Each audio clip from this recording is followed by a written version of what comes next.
free, she was texting this guy. So she was at the pool, and to see that we're on vacation, and there was like 40 minutes worth of texting, it was just... She was like, he was on her mind, even though she was on this vacation. Yeah, I went fishing with my sons, and she was at the pool at that time. And they were texting back and forth. So when I went through everything, yeah. But Sal, you'd get a divorce if you had enough money to do it. I don't think so. No, bullshit.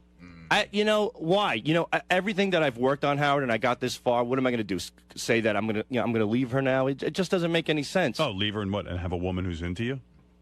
Why have a woman who's into me? I mean, what's the point to go on with? Because you'd have a nice home life. And think of all the money you'd save at the booths. Seriously, like you're at the booths because there's a hole in your life.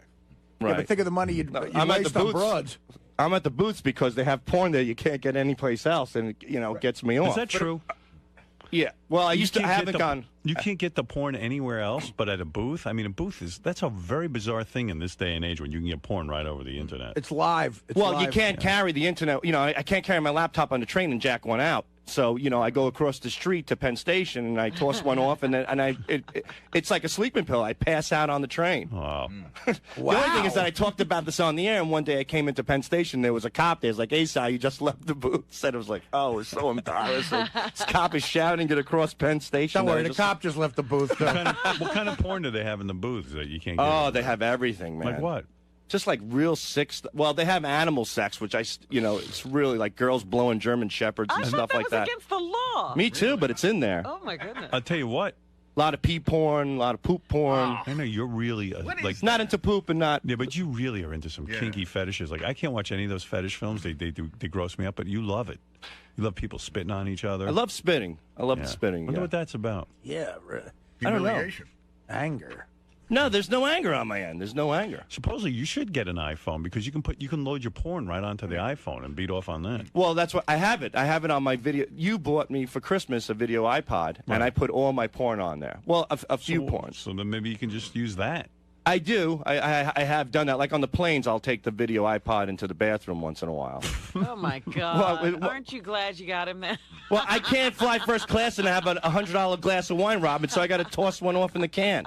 Oh, my God. Jeez. What am I supposed to do? You got to never beat off on a plane. Oh, that's something I've never even done. I don't even think I could beat off like if I was on a private plane going to Vegas and doing a show. I remember one time I beat off on a plane. I was coming home from San Francisco with Levy. I didn't even wash my hands, and I patted him on the back when I was. Oh, you see. But I told Richard I was going to do that. Richard tosses off in the can all the time in the bathrooms too. Oh, that's so gross. But when you're bored out of your skull, what are you going to do? Read a book on the plane. You know how many? The only difference between me and you, Howard, is that you're a gentleman enough to say on the air that you don't do it. It's like a girl says she doesn't diddle. You don't believe that he doesn't jerk off on a plane? I find it very hard. I've never done it. In my life, it would never go down. First of all, I'd be so afraid there was a camera in there. I would just be like, and also it's so dirty and disgusting. It's dirty in there. I get out as soon as I can. It's the least sexual place ever. Like when I'm on a plane, I'm not thinking about sex. I'm just not. I don't know. Maybe I'm just out of it, but this doesn't appeal to me. It just sounds perverted. Well, it's desperate, and it's dirty in there, and it's gross, and you're standing up, and you're also talking to a guy who's been married for 10 years, and hardly gets so it's a little tough. I was married for 20 years. He's single and married and everything else, and he's never done it. Yeah, believe me. What is the strangest place you've masturbated in? I think you said your mom's bed once, right? Well, as a little kid, yeah. Right. So that's pretty creepy. Yeah. Yeah, but I was a little kid, and then I didn't even know how to do it. I ended up peeing on myself. Did you? Yeah. I was a kid. I didn't know what I heard about jerking off for the first time, and I tried it. And then I said, "Well, something's supposed to come out." And I pissed. See, that would have turned me on. What? Sal and I jerked off on the same flight. Yeah. Oh, right. Not together though, one after the other. Yeah. Well, hey, Sal, did you just jerk off? I came during the turbulence. Artie's he's ready to throw. I mean, listen, I'm a slob too, but I would never do something like that either. Who went first? Like, whose idea was it? And then all of a sudden you went, hey, that's a good idea too. I think Richard went first, and then I said, I'm going to go jerk off, not wash my hands, and then tap Levy on the back when I got, and that's how that went down. It's so relaxing, like, because I get nervous on a plane, and that's one of the only ways drinking and jerking off. I'm totally relaxed. But now you do sound retarded. There's no other way in the world a human being could relax. No, I've tried, what's that drug that you relax with? Xanax? Xanax, and it didn't do a damn thing to me. But Yeah, that's jacking true. off. I gave Richard 4 Ambien once on a plane. 4. And he didn't go to sleep. Really? Yeah. Well, Wow, that's, gee, that's a great story. You guys jerking off together. And I jerked over Idaho. Are you done? You ever get... Sal revealed that he once jerked off in his bathroom closet while his aunt took a shit. Yeah, But- I know. I didn't come to completion, though, pretty much.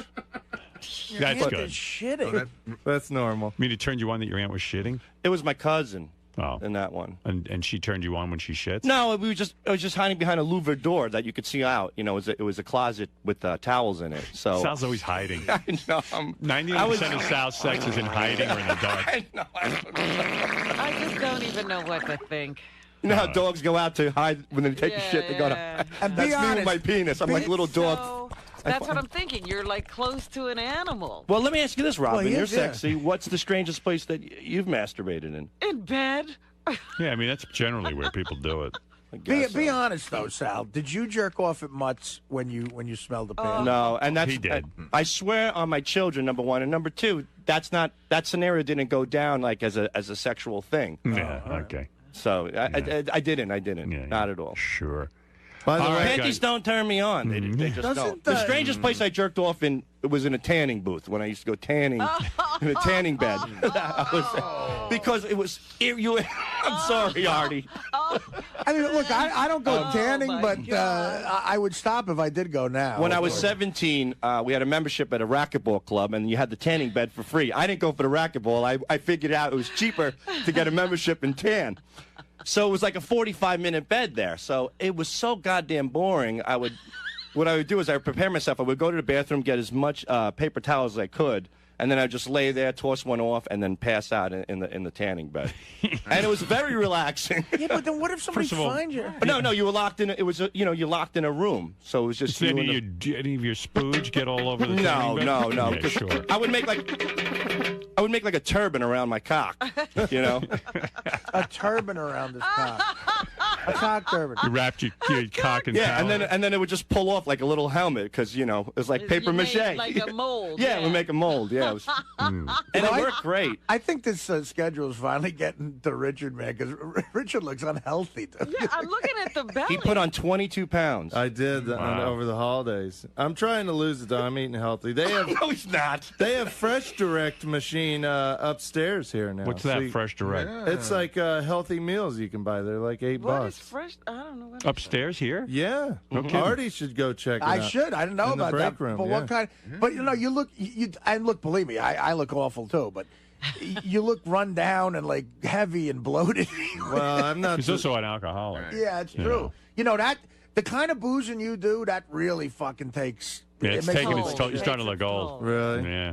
You're letting it all happen, huh? Yeah. Yeah. I mean, I didn't get out of control last weekend with booze, did I? Well, Did he it? got to the airport 2 hours early, and I didn't even think about it. I forgot because we haven't traveled in a while. He goes, because I got to start drinking right away. So he gets right to the airport, immediately sits down, and his new thing is champagne and mimosas. Yeah. So he'll put away like 2 bottles of champagne in one Yeah, sitting. that'll put Wow. weight on you. And then Yeah, he gets no. up, Howard, and you just start hearing like clink, clink, clink, clink, clink, and it's a sandwich bag full of little booze bottles for the plane. And he brings that on the You drink plane. 2 full bottles of champagne and then you drink And little then he bottles has on the plane? miniature. Yeah. Yeah, you got a heavy problem. I know. What are you gonna do about it? No, No it's, wonder 4 Ambien does nothing to you. but I don't drink that heavy when I'm not flying. Like this weekend. Sure. Come on. We all saw you. We You see must fly a lot then, because you look like a guy who drinks all the He time. he finds excuses. Well, I'm Irish too, so You got that red face going. yeah. Yeah.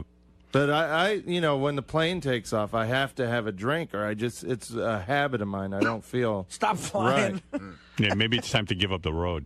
Well, that's why I took that train trip. So Yeah. Which you drank on as yeah, well. and he packed booze. Sal, you would tan for 45 minutes? Isn't that dangerous? It was and back- weren't you afraid to fall asleep at a tanning bed? Like, I would just be They had paranoid that it time, might weren't not. they? have time, but that could Yeah. malfunction. It could malfunction. One time I bought one of those cheesy piece of shit lamps you plug in at home, It's like set it in Tanning for... is that important to you? It was for a little while.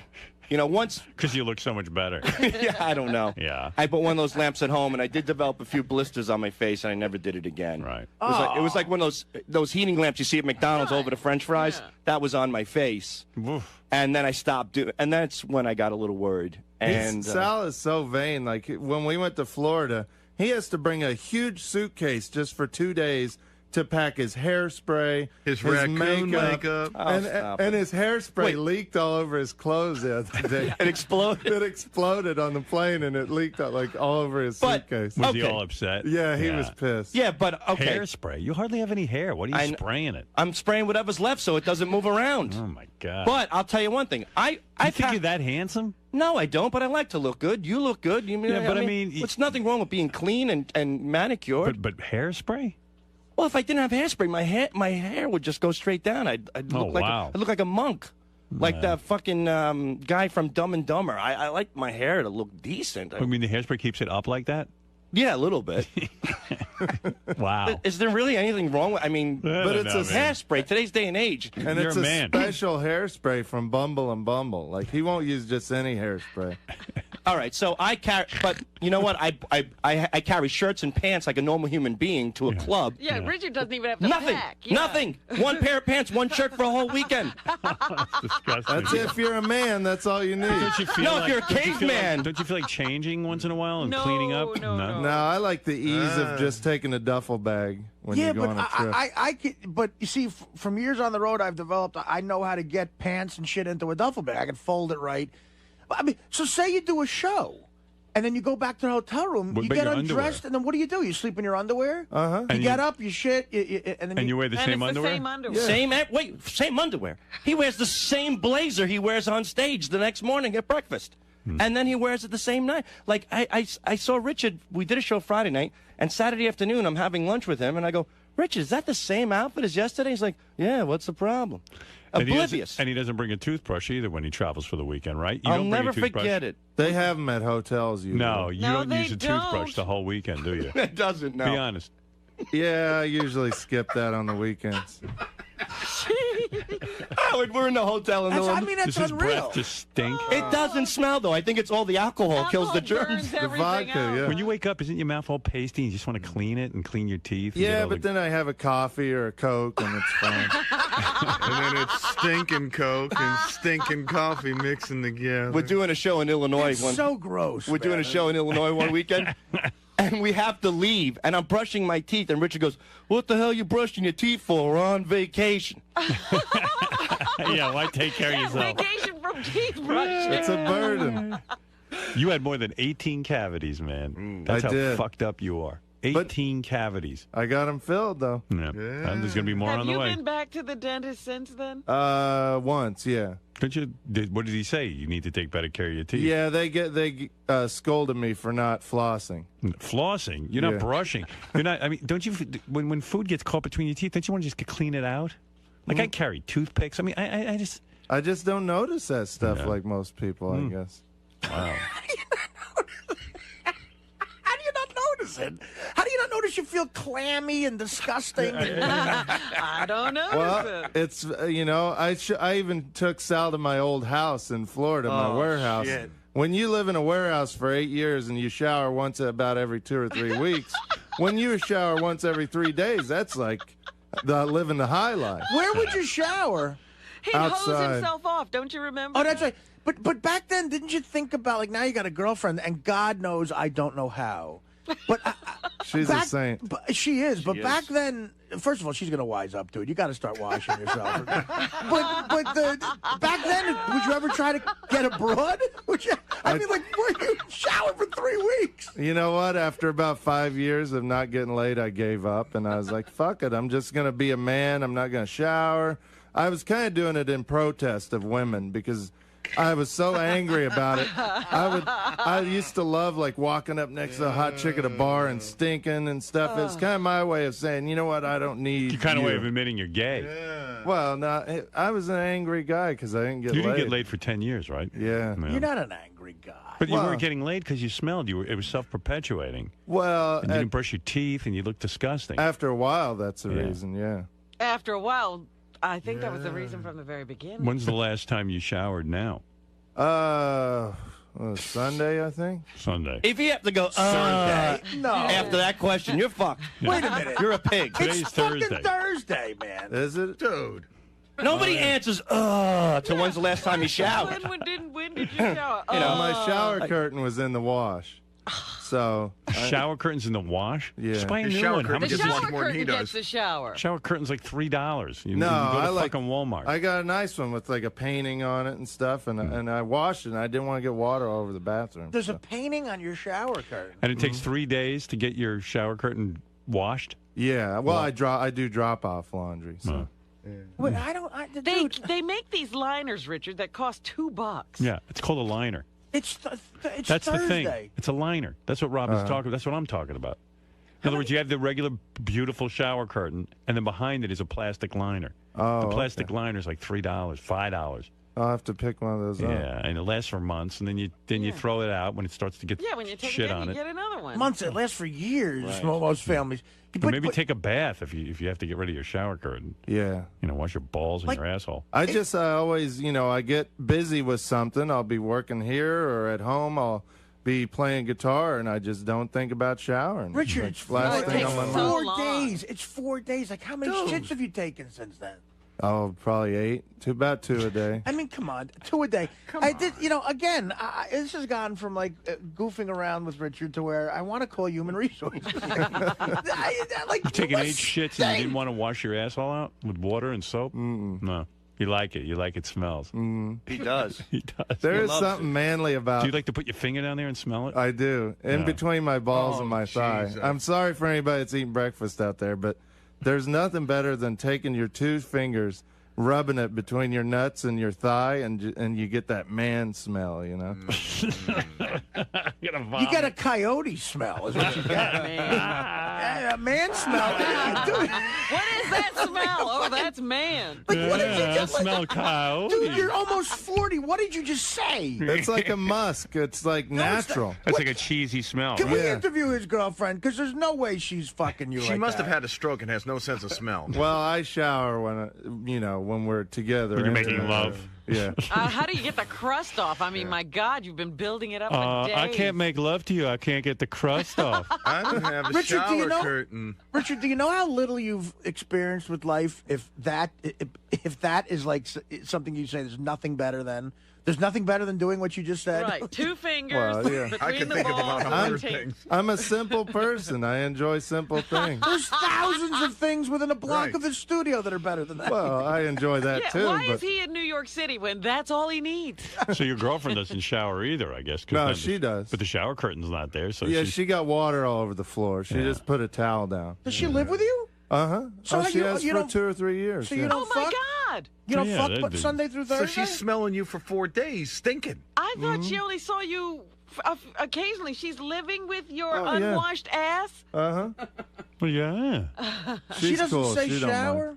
She likes the smell. Once in a while, she'll say, you got to get in the shower. She'll smell smell my breath. She'll tell me when I need to brush my teeth. Goodness. Like a dog, you take it down for a cleaning. After you get a whiff of shit in the house, like time to get the dog cleaned. That's Richard, what Richard. it's like with him and his girlfriend. You guys sleep in the same bed? Uh-huh. So I mean, wouldn't you like to just like? Wouldn't if it's like I don't know? Do you plan? You're young people. You plan every fuck that you every time you fuck. He fucks her all dirty like that. Yeah, I mean, on a Tuesday night, you never roll over and go, "Hey, I'm a little horny," and you try. If I do, then I jump in the shower first. Oh, that's Sure, good. Yeah, right. sure. First Scrub down. First of all, you don't. Second of all, who wants to go through that? Just be clean all the time. Hey, guess what? too You'll be hard. prepared all the time. Come on, honey, Yeah. blow my smelly balls. It's hard to teach an old dog new tricks. If, bet you if you she's- don't smell I anything, bet you she's it means blown I him want after. sex. I bet you she's blown him after 4 days of not Right. brushing Oh, his teeth sure, and cleaning sure. his balls and ass. Right. I bet you she has. He subjected her to everything. That's the truth, right? I don't know. Yeah, okay. Yeah. I don't know when I shower and when I Stick don't. your finger in my smelly ass. Nothing better than that. And then No. she's a drinker too, right? Not like me, no. You want to smell something good? To me, my favorite things are drinking and smelling my taint and taint. balls. You've Smelling talked my about teeth. doing that, Howard. Yeah, but I mean, I've done that like coming out of the gym and stuff to check that I'm really And rank. then he goes and takes Then a I shower. then I bathe down, dude. I'd shower at least once a day, if not twice. You should, I mean, or jump Yeah. in the Hudson or something. Yeah, that's cleaner. It's cleaner than me. Yeah. I don't know. That's really gross, man. That is El Stivo. I wake up in the morning, the first thing I got to do, even before anything happens, you brush your teeth and get all that shit out of your mouth. It's grimy after a night of sleeping. I don't know how you go days. It's weekend. I don't have to worry just take about it. some coffee. And how Weekends, I like to relax and not brush my teeth. We're on vacation. Why are you brushing your teeth? And how Sal, often- what are you doing? It's Martin Luther King's birthday. I'm not brushing my teeth.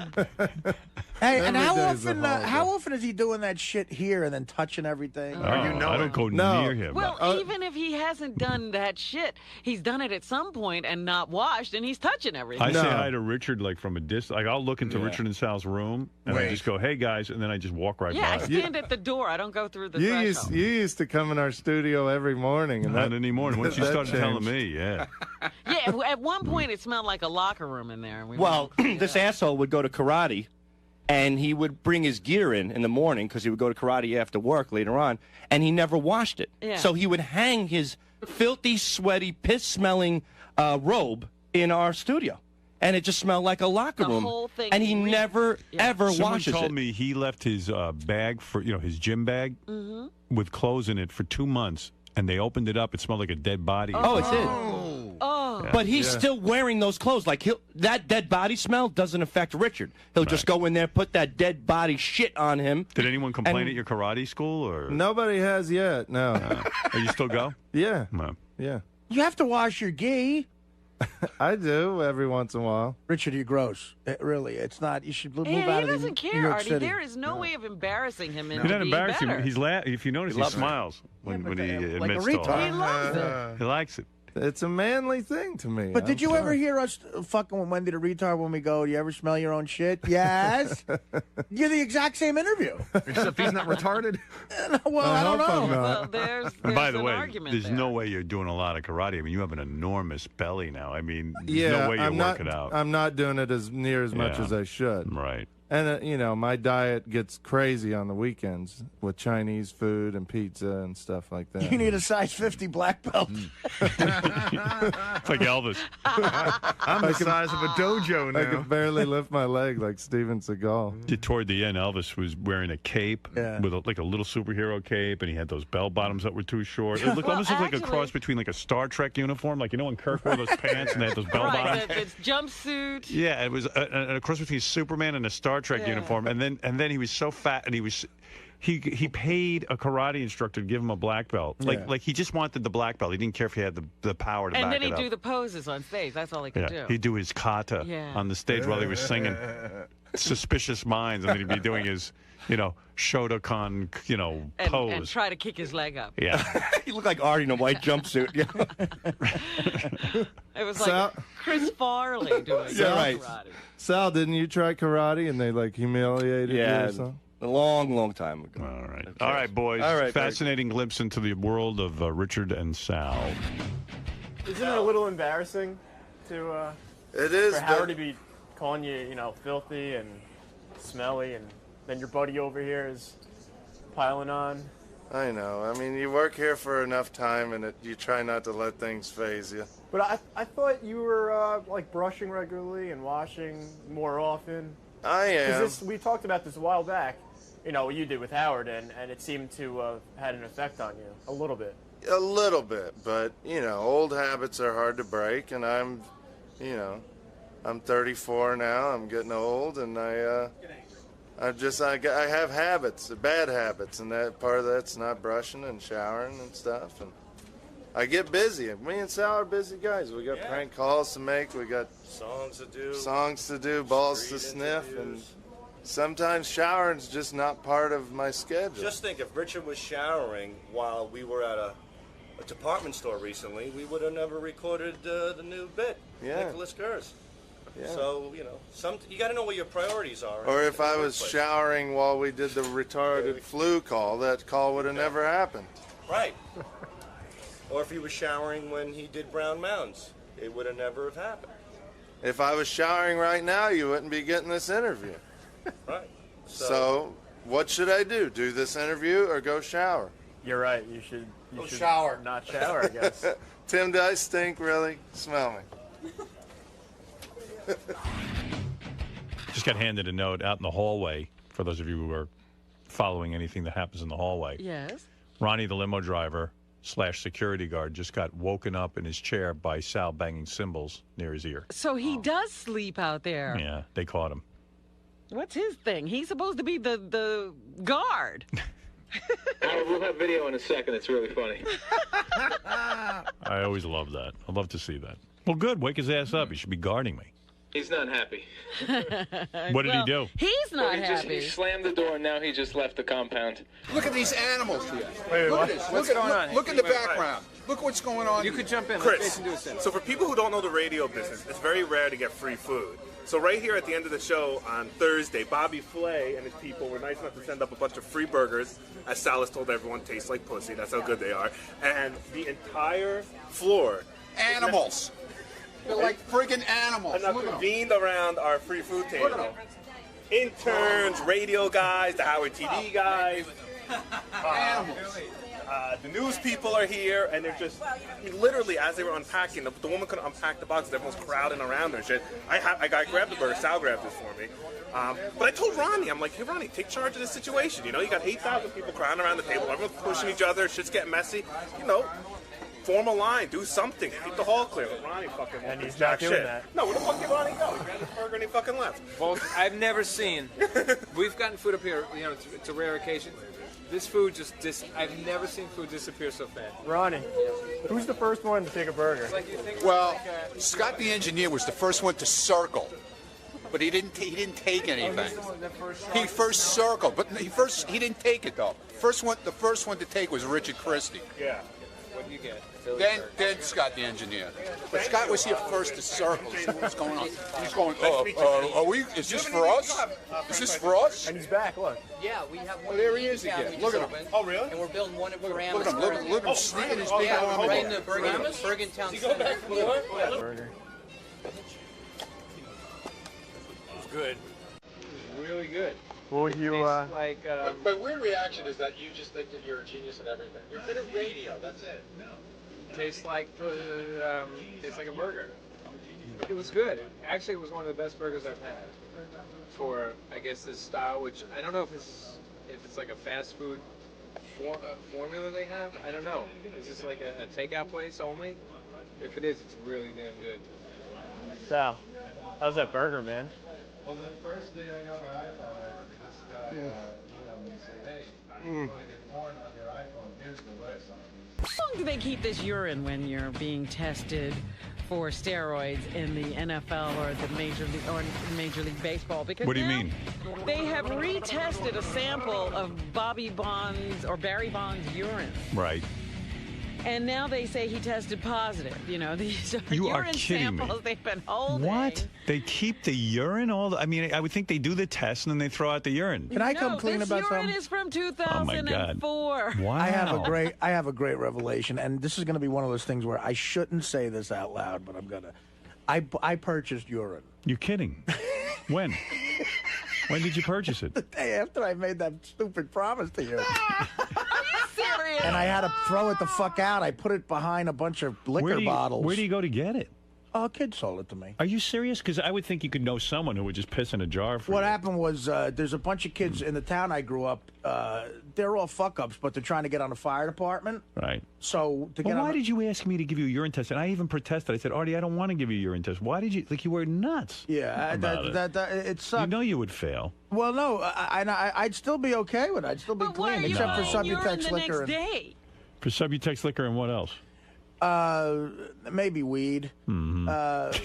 But you're doing them great. No. I was He's next. clean as I a was whistle. next to somebody who was smoking weed, but Oh. that could fail. And you know, I don't know. I'm fine. I'm not on heroin, but I paid $500. Oh.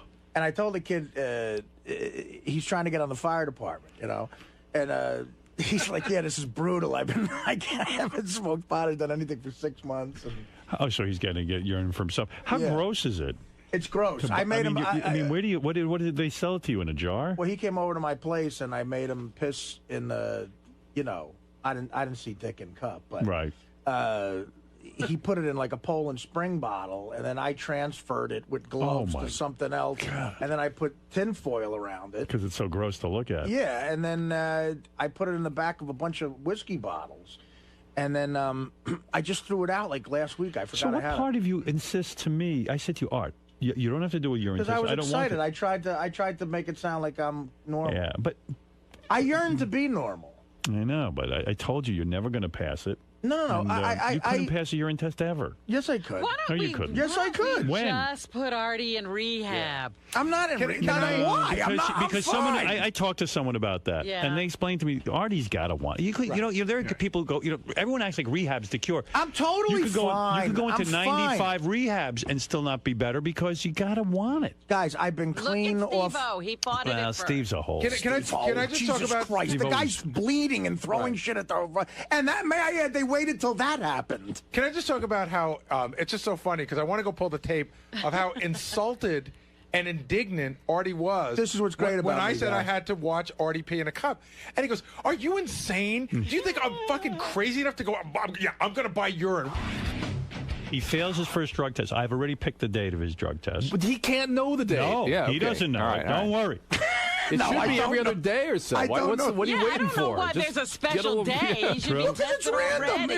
It's random drug testing. All right, I'll go do ahead, whatever the I'm fuck you going to want. randomly. be regular. He doesn't know, and Gary's going to watch his penis in the cup. No, Go he's ahead. not. Yes, he is. No, Yeah, he's not. yeah, Then well, he has to. then I'm Somebody not has to. doing He'll it. bring out a Go to whiz in there. rehab. Then I'm not doing it. They Then have I fake quit penises. Then you got to the show. walk in the room naked. Then I quit the because show. You have to walk in naked Not getting because naked, I you're going to quit. get a bag of urine in there. You're I'm going to get a trickster. bag of urine In your there. pants. Where am I going to In get a advance. bag? Yeah, yeah. You'll buy it. You could frisk me before I go People in. buy urine to pass drug tests. Seen the all time. Wizinator? It's a fake penis with a bladder. Right. Yeah. I don't have the Wizinator on. I Sure don't you have don't. your Artie. Where do I have it? You think it's ridiculous for us to think that you might try to beat a drug test? That you wouldn't pay Teddy for his urine or something? Teddy's not. I'm just saying. I'm giving you. Teddy's urine is way too You know a expensive. bunch of people. You throw money at everything. Then we'll have a girl. I don't know one person who doesn't do drugs or drink. Where am I getting urine from?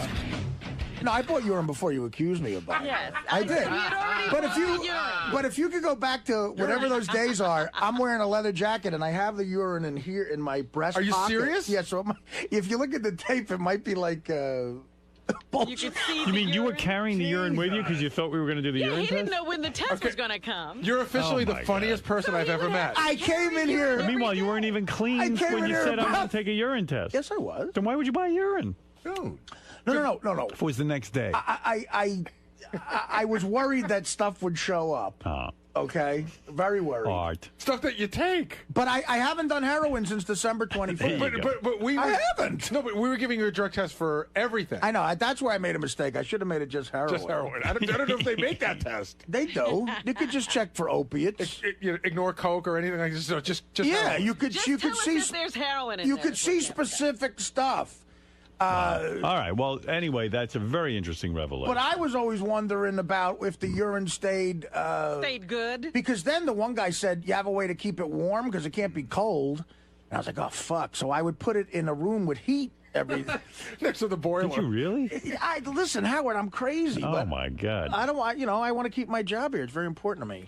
But that wasn't a condition of keeping your Yeah, job. it was just to go to rehab. See, I had to say it, but that's how good of a person I am. I had to say it. All right, let's go to Robin because God, that I'm sounds sorry. crazy. Yeah, no, but the urine got real dark as Right, the days it went doesn't on. stay good. And I was like, does this even look like fresh urine? Right. Well, There were flaws. I am shocked to hear that they saved his urine, but there you go.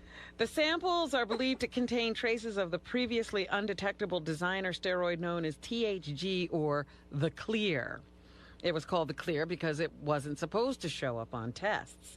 The New York Times reported last week that federal authorities had detected anabolic steroids in a urine sample linked to Bonds. However, it's unclear if that urine sample and the sample seized in the 2004 raid are the same. Well, in interest to keep up with Artie on the show, I have a confession to make. In my jacket right now, I have a bottle of shit I carry with me. What are you carrying that for? I can't tell you exactly why. Oh, and when Dr. Drew said the penis and cup thing, I had the urine on me. Oh, you did? Yeah. Jeez. I was going to take it out. If you guys made me do the test, I was going to take it out and put it on the table. Oh, that's good. I should have done that. Fuck. Wow. Well, we didn't test you. You're really an addict. No, Howard, I'm a dedicated worker. Sorry. Oh. Who else? I'd break my ass. I'd break my ass. Ever since I was a fucking You're in a dark place, longshoreman. brother. You're in a dark place. Yeah, well, you're right. Yeah, you are. But no, I'm okay. I'm okay, I think. Because if I can stay away from the hard shit, my life won't become chaotic. But, Artie, are you going to drink? Yes. No, I haven't had a drink. That's not true. How do you know? Because I know. Okay, well, let's go penis and cup right now. I have to watch. I haven't. You ask anybody at my gigs, I'm totally sober. I'm fine. Then why don't you take a real urine test? Because the Subutex, I was afraid I couldn't stay off the Subutex long enough. And, every once in a while you might have a drink. So you're saying there was no entertainment lawyer? No. Who called you and said you shouldn't take a urine test? Yeah, he did call. See, for once at least I didn't get fooled about that. No, he did call me, Yeah. the guy. Sure. 4 in the morning. But he told me the second book deal was up to 1.5. Harry, that is Does this surprise you? No, nothing surprises me Really? anymore. Nothing surprises me anymore. But the only thing that Artie is the world's best liar. That's crazy. But although I wasn't buying into it, as soon as he said he didn't want to do it, I knew that there was something up. And when he got indignant about, what am I going to buy urine? But the fact that he had it on him in his pocket, He was while he's walking around with a bottle while of he's piss. yelling at me for saying, it's great. I said he's officially the funniest person I know. That is fucking funny. Now, you obviously can't believe anything now after. Oh, I stopped believing before, but this is. I think what he just said is actually one of the funniest things I've ever You're heard. taking this pretty well. No, it's funny. Dude, so you're buying piss now? Yeah, man, it's terrible. It's one step above buying shit. Is that one of the low moments in your life? No, Buying urine? No, the lowest moment in my life probably was, I don't know, I'm trying to think. Having dinner with DePace down at Point Pleasant with Scott and some of his kids. That was a low moment of my life. Drinking piss is second. Let's have a moment with Steve Langford, who's really dedicated. He's a dedicated newsman. You gotta hand it to the guy. He takes his job seriously. Impressive. Go ahead. Let's see what you got. Is Eric the Midget's next public appearance soon to be a victim of this devastating economic crisis, or just a complete and total lack of interest in meeting the angry little guy? Eric's set to meet and greet his fans at a Sacramento Kings game February 27, but so far only 2 tickets for Eric's appearance have been sold, and the guy who bought those 2 lonely tickets, we are told, now wants his money back. Is that true? That's what we are told. A source in a position to know now telling Howard 100 News Eric the Midget's appearance is this close to being canceled. Eric, I thought you said 200 people were going to be going to your appearance. Well, Johnny hasn't bought the tickets yet. That's what the 200 to 400 tickets to be sold. They were going to be bought by Johnny. Yeah, but I mean, if Johnny buys them, what's he going to do with them? I mean, that's how you're going to. So 200 people aren't buying tickets. It's just going to be Johnny Fratto bailing you out. What do you have to say, Steve? Well, Johnny told us yesterday there is 0.0 chance of him buying any tickets to this. Really? Yes. Eric, Johnny's telling the news he's not buying any tickets. How do you get that so wrong? The shithead. I don't have it wrong. Steve said... He said to me that he would consider it. Eric, the loser. And if the team was better than they are, then maybe people would come see this meet and greet. Eric, the asshole. Maybe if I was doing it for the Lakers, which I've asked Johnny to set that up. Yes, Gary. Hey, if you go to Gary page 1, I said there's a funny piece of tape. So this whole thing starts out where Eric calls Johnny Fratto at like 2:30 in the morning to say, "Hey, you got to buy up all these tickets." It's in the left hand. It's in the left hand corner. Don't play the first one. That's just Eric going on and on. Yeah. But Johnny calls back. It's the funniest thing because you can hear the baby screaming and wailing. Johnny's like, "Don't ever fucking call here at 2:30 in the morning." The second one? Yeah. Okay. Eric, how in the world do you wake me up at 2:30 in the morning? You want me to buy 200 tickets? What are you, nuts? If you call late like this again, I swear to God, I'm going to get a fucking screwdriver and I'm going to come up there and I'm going to take you apart. If you don't call in tonight, you fucked me up. I'm definitely going to get even with you now. All right. What are you doing? The guy's a family man. You're calling him at 2:30 in the morning? And bugging him about buying your tickets. Eric, you can't be for real. I am. Why did you call him at 2:30 in the morning? There's never been a problem with it in the past. If someone calls your house past 10 o'clock at night, they're fucking rude. 2:30 in the morning? And when you have a baby. Oh, my it's over. God. Well, he does. He has another baby. He has Eric the Midget. Eric, shut up, Midget. You're a baby. Well, you don't make not, any you sense. Jackass. You don't call someone's house with your needs at 2:30 in the morning. It's a babyish thing. It's like behaving like a baby. I mean, you're not even. It's not urgent to buy these tickets. You don't need to call him at 2:30 in the morning.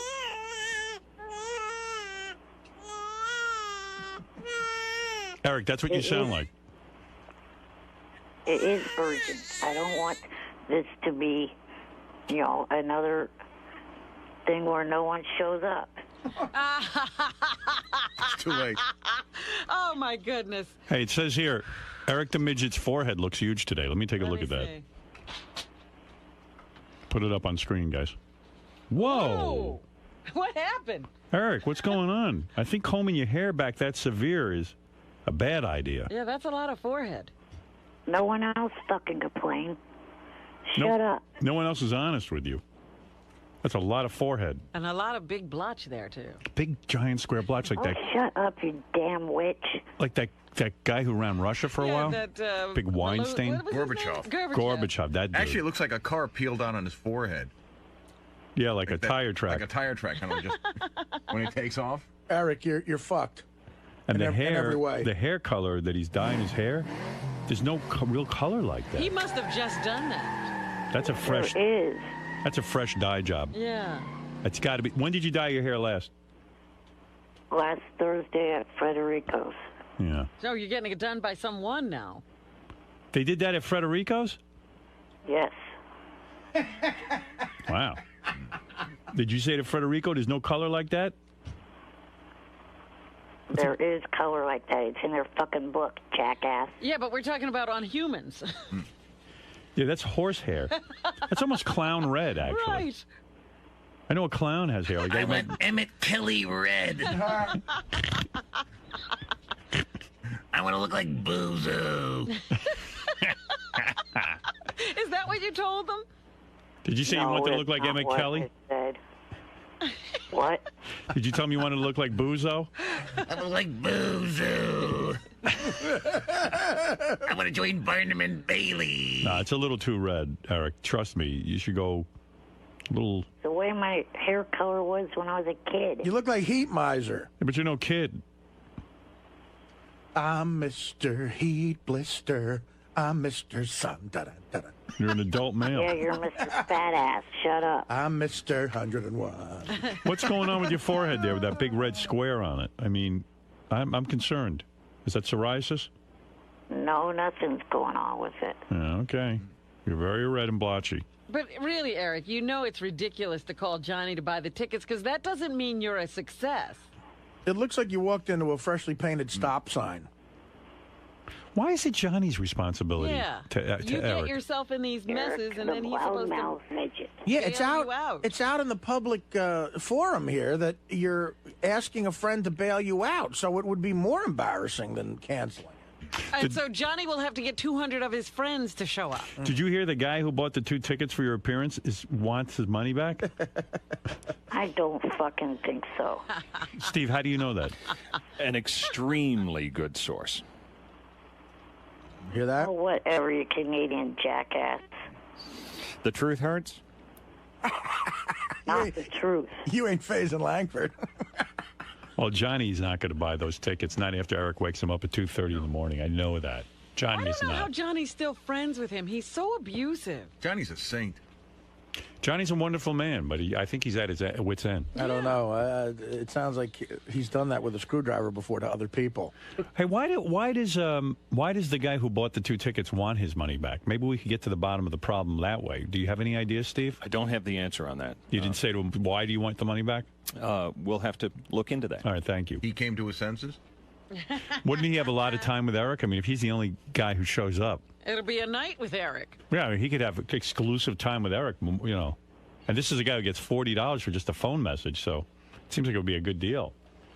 And Eric, there's nothing worse than doing an appearance where it's 1 or 2 like really obsessed lunatics who show up. Which, by the way, visit my store at jfsc.tv/ETA. By the way, you should know this. At my book signing over the weekend, someone asked me to sign a picture they bought off your website, Eric, and he like drew a bunch of cocks on your face and really the cocks that Eric's sucking and oh my god, yeah, it was really defaming it. I don't think you're allowed to do that legally. I think for another draw 5... a cock onto Eric's mouth. Yeah, like big. It wasn't good art, but it was a cock clearly. That doesn't sound very nice. Yeah, and it has the cock. Eric, how do you on feel? People are buying your picture and drawing cocks on your face. That's not cool. Right. It looks better than the enormous red blotch on your head. Actually, yeah, you're just absolutely enormous. Period. Actually, you should sell it like that. I'd buy a picture of Eric with a big cock in his mouth. Oh, I'd pay an extra 20. Yeah, Eric, maybe you ought to start drawing the cocks. Thank you, Eric, and appreciate the phone call. Bye-bye. Bye. Good luck getting some midget pussy this weekend.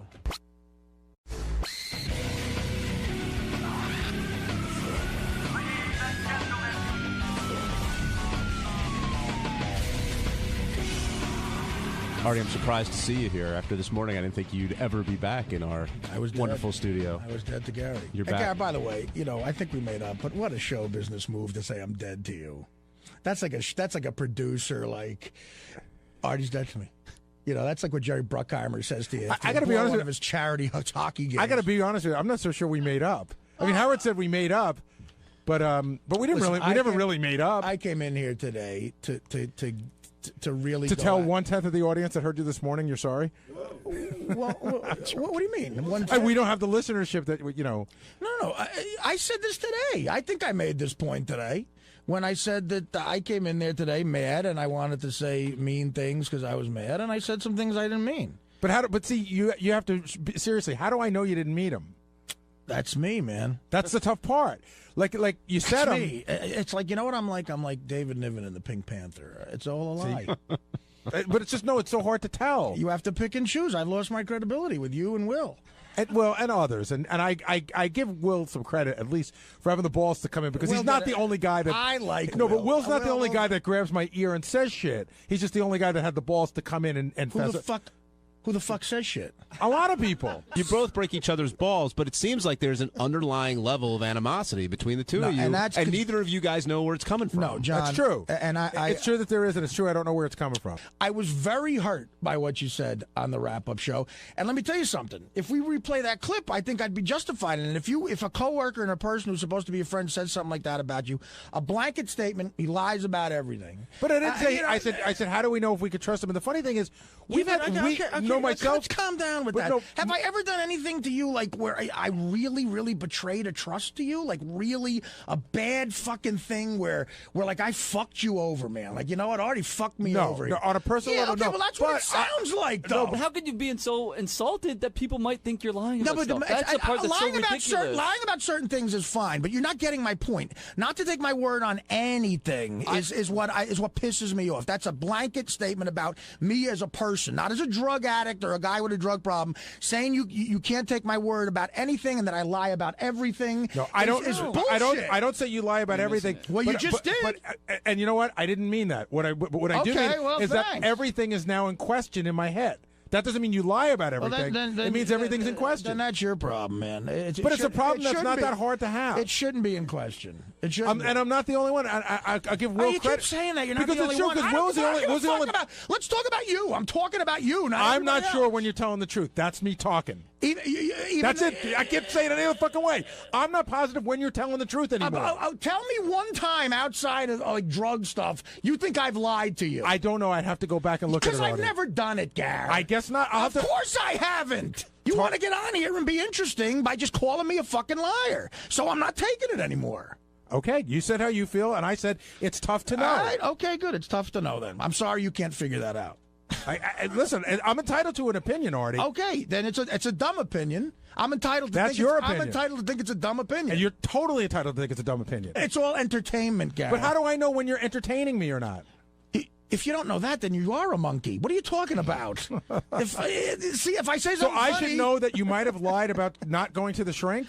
No, Gary, you're picking and choosing what you think is a lie and what you don't think is a lie. If you're going to admit that sometimes while I'm on the air in that forum, I'm trying to be funny, you can't take anything I say as gospel. And to be offended by it is stupid. If I come to you off the air and say something to you that's a direct lie that really betrays you, then that's a different story. And that's never happened. If you're fucking Ellen DeGeneres or Jay Leno, and there's a guy that writes jokes that get laughs every fucking time, but he's always an hour late. Sometimes he falls asleep. Blah, blah, blah. But there's another guy who's on time every day, who looks neat and never has a problem or a drink in his life, and everything sucks. Who are you keeping at hiring time? I don't know, because I've never been in that situation until now. If you don't know the answer to that, Gary, then you're a dumbass, stupid motherfucker. Thank you. You keep the guy who writes sucky jokes. Don't name call, because this is. No, let him name call. This is how he feels. There's a disconnect between, because you have been in that position. You have the man standing next to you is late a lot, and he works for you, and you haven't fired him. Why? We threatened to fire him, but you haven't fired him. It was very close. Do you feel any better after that conversation, Gary? I feel physically exhausted, and I felt that way after this morning. It's physically exhausting, even though it's only words. I don't know. I mean, Artie and I came to sort of, I guess, an uneasy truce. But if Artie wasn't here, I would have come in and I would have said, is Artie dead to me? Well, of course not. I got to deal with Artie all the time. But I don't know that we fully made up. Howard said we made up this morning. What I hope will happen is we'll just, try to start over again. Artie claimed on the wrap-up show, I just heard this clip, they played you and Gary, I guess, fought for like an hour. Oh, my God. I heard there was more fighting. Yeah. Two battling bruisers. And, There wasn't even a commercial. You're kidding. I don't think so. Not for like 50 minutes. They went at it pretty good. It was very compelling. About whether Artie's like Artie is a liar, but Artie's point was, well, who doesn't lie? Especially if you're on the radio, you've got, and I thought about it, Artie is right, because... Artie's right about what? Okay. Gary was upset. Here's the argument in a nutshell. Gary's upset because Artie lies about his drug use, and therefore lies when he says, I can't come in today, I got a stomachache, but it turns out he's battling heroin or something like that. So he's saying, how do I know you're not lying all the time? And Artie's saying, look, I don't lie all the time. If I didn't have a job on the radio, I wouldn't have to lie to you at all. The fact of the matter is that when you're on the radio, and I know I've been in this position, you got kids, you got, Artie's got a mother and a sister, and you're trying to convince them you're going to shrink and all this, and they think that you are going to a shrink, and that seems to give them some comfort. So then he gets on the radio and he goes, well, I can't tell everyone I'm not going to the shrink because then my mom's going to find out about it and they're going to wreck fucking my life. It's sort of like the Bill Clinton lie about not having sex with Monica Lewinsky. You can't tell everybody because Hillary will hear. Right. So, but Gary said, look, Artie, it's my prerogative to feel shitty that you lie to me. He goes, but Artie goes, but you lie to everyone too. Everyone lies on the air. It's like there are times you just have to. And so, they went round and round. But anyway, in the midst of this whole, hostility thing that these guys were going through. This was a hostile argument. And Artie's a dirty fighter. Sometimes he called, a couple of times you have no brains and you're a monkey. Artie's very street. Yeah. That's one thing about Artie. Artie gets really down in the dirt. If you get into a fight with Artie, he's going to pull out all the stops, and he's going to bite you. I thought about this. Gary was more of a gentleman about right. it. Artie's the kind of, I see why his relationships fail. Yeah. Do you, Robin? You point that out to me? Well, everyone can see that. Yeah, because Artie immediately tears everybody apart, and then he wants to fix it by saying, I'm sorry, but people can't forget what's said. I say things that you can't take back. Yeah, absolutely. You do say some bad things. I've said some things to Dana that I can't take back. But anyway, Artie was saying that he knew right away that I had a nose job. Very obvious. Wow. And that everyone, like, in other words, you know how I goof on Gary about his caps because we all knew. That wasn't me trying to say it's not as serious as what I'm lying about. But for years, people would ask and you would say no on the radio because you had your reasons for lying about it. He was waiting to get us to reveal ridiculous things so he could say, I have a nose job. I agree that everyone on the... You see, look. And 99.9% of the stuff I've lied about is drug-related, and it's all been on the air. It's like, how can you say any different? I tried to explain it to Gary afterwards. I said, Gary, the fact is that when you're on the air, and I've made the best attempt I can at being one of the most honest broadcasters in the country, but there have been times, in order to protect some people in my family and things, I haven't, I've been less than honest. Because you're on the air, it's a touchy situation, and you do have kids, and you do have situations where other people have not agreed to be so revealing. Yeah, definitely. So when someone asks you a question and involves someone else, you're like, oh, how do I be honest here? And so you can't be 100% honest on the air unless you're insane. And in terms of disrespecting the show, I love the show so much, which is why eventually I come clean because I think that would be fascinating to people. Like, I didn't have to sit here and say I bought piss. I didn't have to say I did shit my pants doing coke in a pig costume. So where do you and Gary stand? I do that because I think it'd be compelling for the show. Where do you and Gary stand? Well, I called Gary Friday. Oh, did you? Because I did. I felt bad, and it got heated. It did, and we had a good conversation. And look, I apologized to him, and I even said there's no need for you to apologize to me. Do we you had a think nice that's talk. the end of it? I hope it is, Robin. I don't know. I'm in a bad way lately. I had an issue happen personally that was kind of shitty, and when, this weekend? Last week, and I don't know. Lately, getting out of bed, the depression has been like fucking. Like, I've had what I call 2 great depressions in my life. Where are you in one of them now? It feels like I'm going into one where I might have to get some medication again because I just can't get out of bed. It's like a wet fucking blanket. It's just bad depression. Like all the symptoms I used to have. Really? So yeah, you don't seem so depressed right now. Well, he's working now. I could. I've worked through the other ones too, but I don't know. I just really felt... You ever been diagnosed like as bipolar or whatever they call it? Bipolar is a word that's been used, But so why don't you go on meds and then if... I could tell that. He was on them for a while and he got better. Yeah, they're leaving you out. I took Paxil for a while, and I'll tell you, I got straight on that, and then I stopped taking it, and I was fine for years. I mean, it's like, it's that great Onion joke, depression hits losers the worst. That was a big headline back several years ago. I mean, that's just the best joke ever. And it's true, look, my career's going great, but there's other things in my life that isn't, and I'm depressed about it. I mean, it's like, if I was, Jim Dandy with everything, I think I'd be depressed.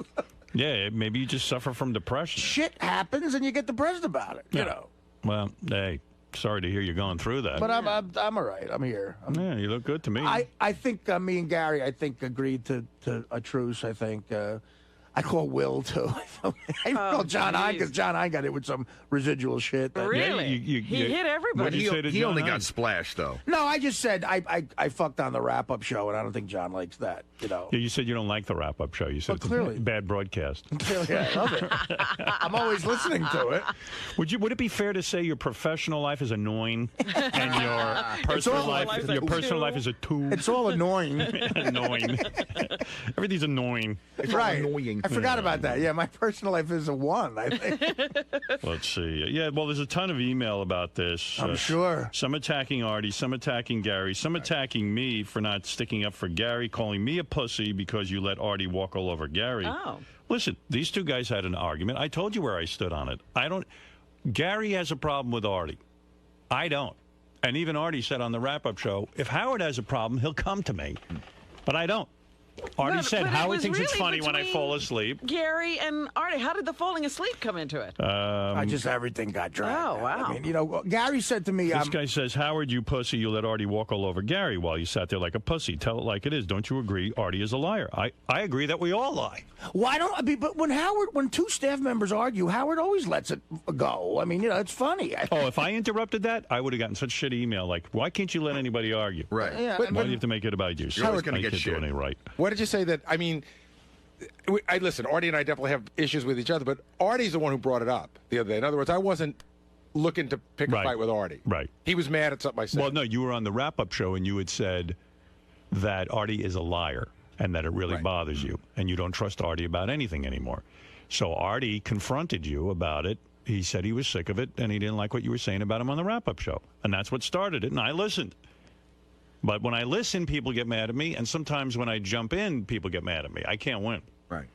No, you did the right thing the other day. I didn't expect you. That's the way the show runs. I mean, I know you get upset when Artie misses some work. I don't. Right, because, quite frankly, I feel that it's within the parameters that I can accept. Now, I assure you that when things are unacceptable to me, Artie will know it. Right.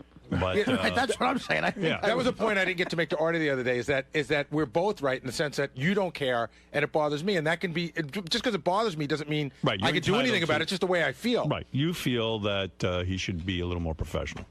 Right, but you accept it, and I get that. We both came to the agreement. He is being professional in that when he can't work, he doesn't come. Right. Well, and again, I'm not staying at home to put on a little hat and have my friends over to have a party. He really can't work those days. Those days I can't work are horrifying to me. I sit there scared, like everyone's going to call. Well, Jay, I'm like, oh my God, and I'm sitting there shivering. So Gary, is everything okay with you and Artie now? Yeah, I think so. He called me probably like an hour after the wrap-up show, and he apologized, and I apologized, and listen, there's some pretty crappy things said on both sides that I think it'll be hard for both of us to forget. But I think we sort of got it together.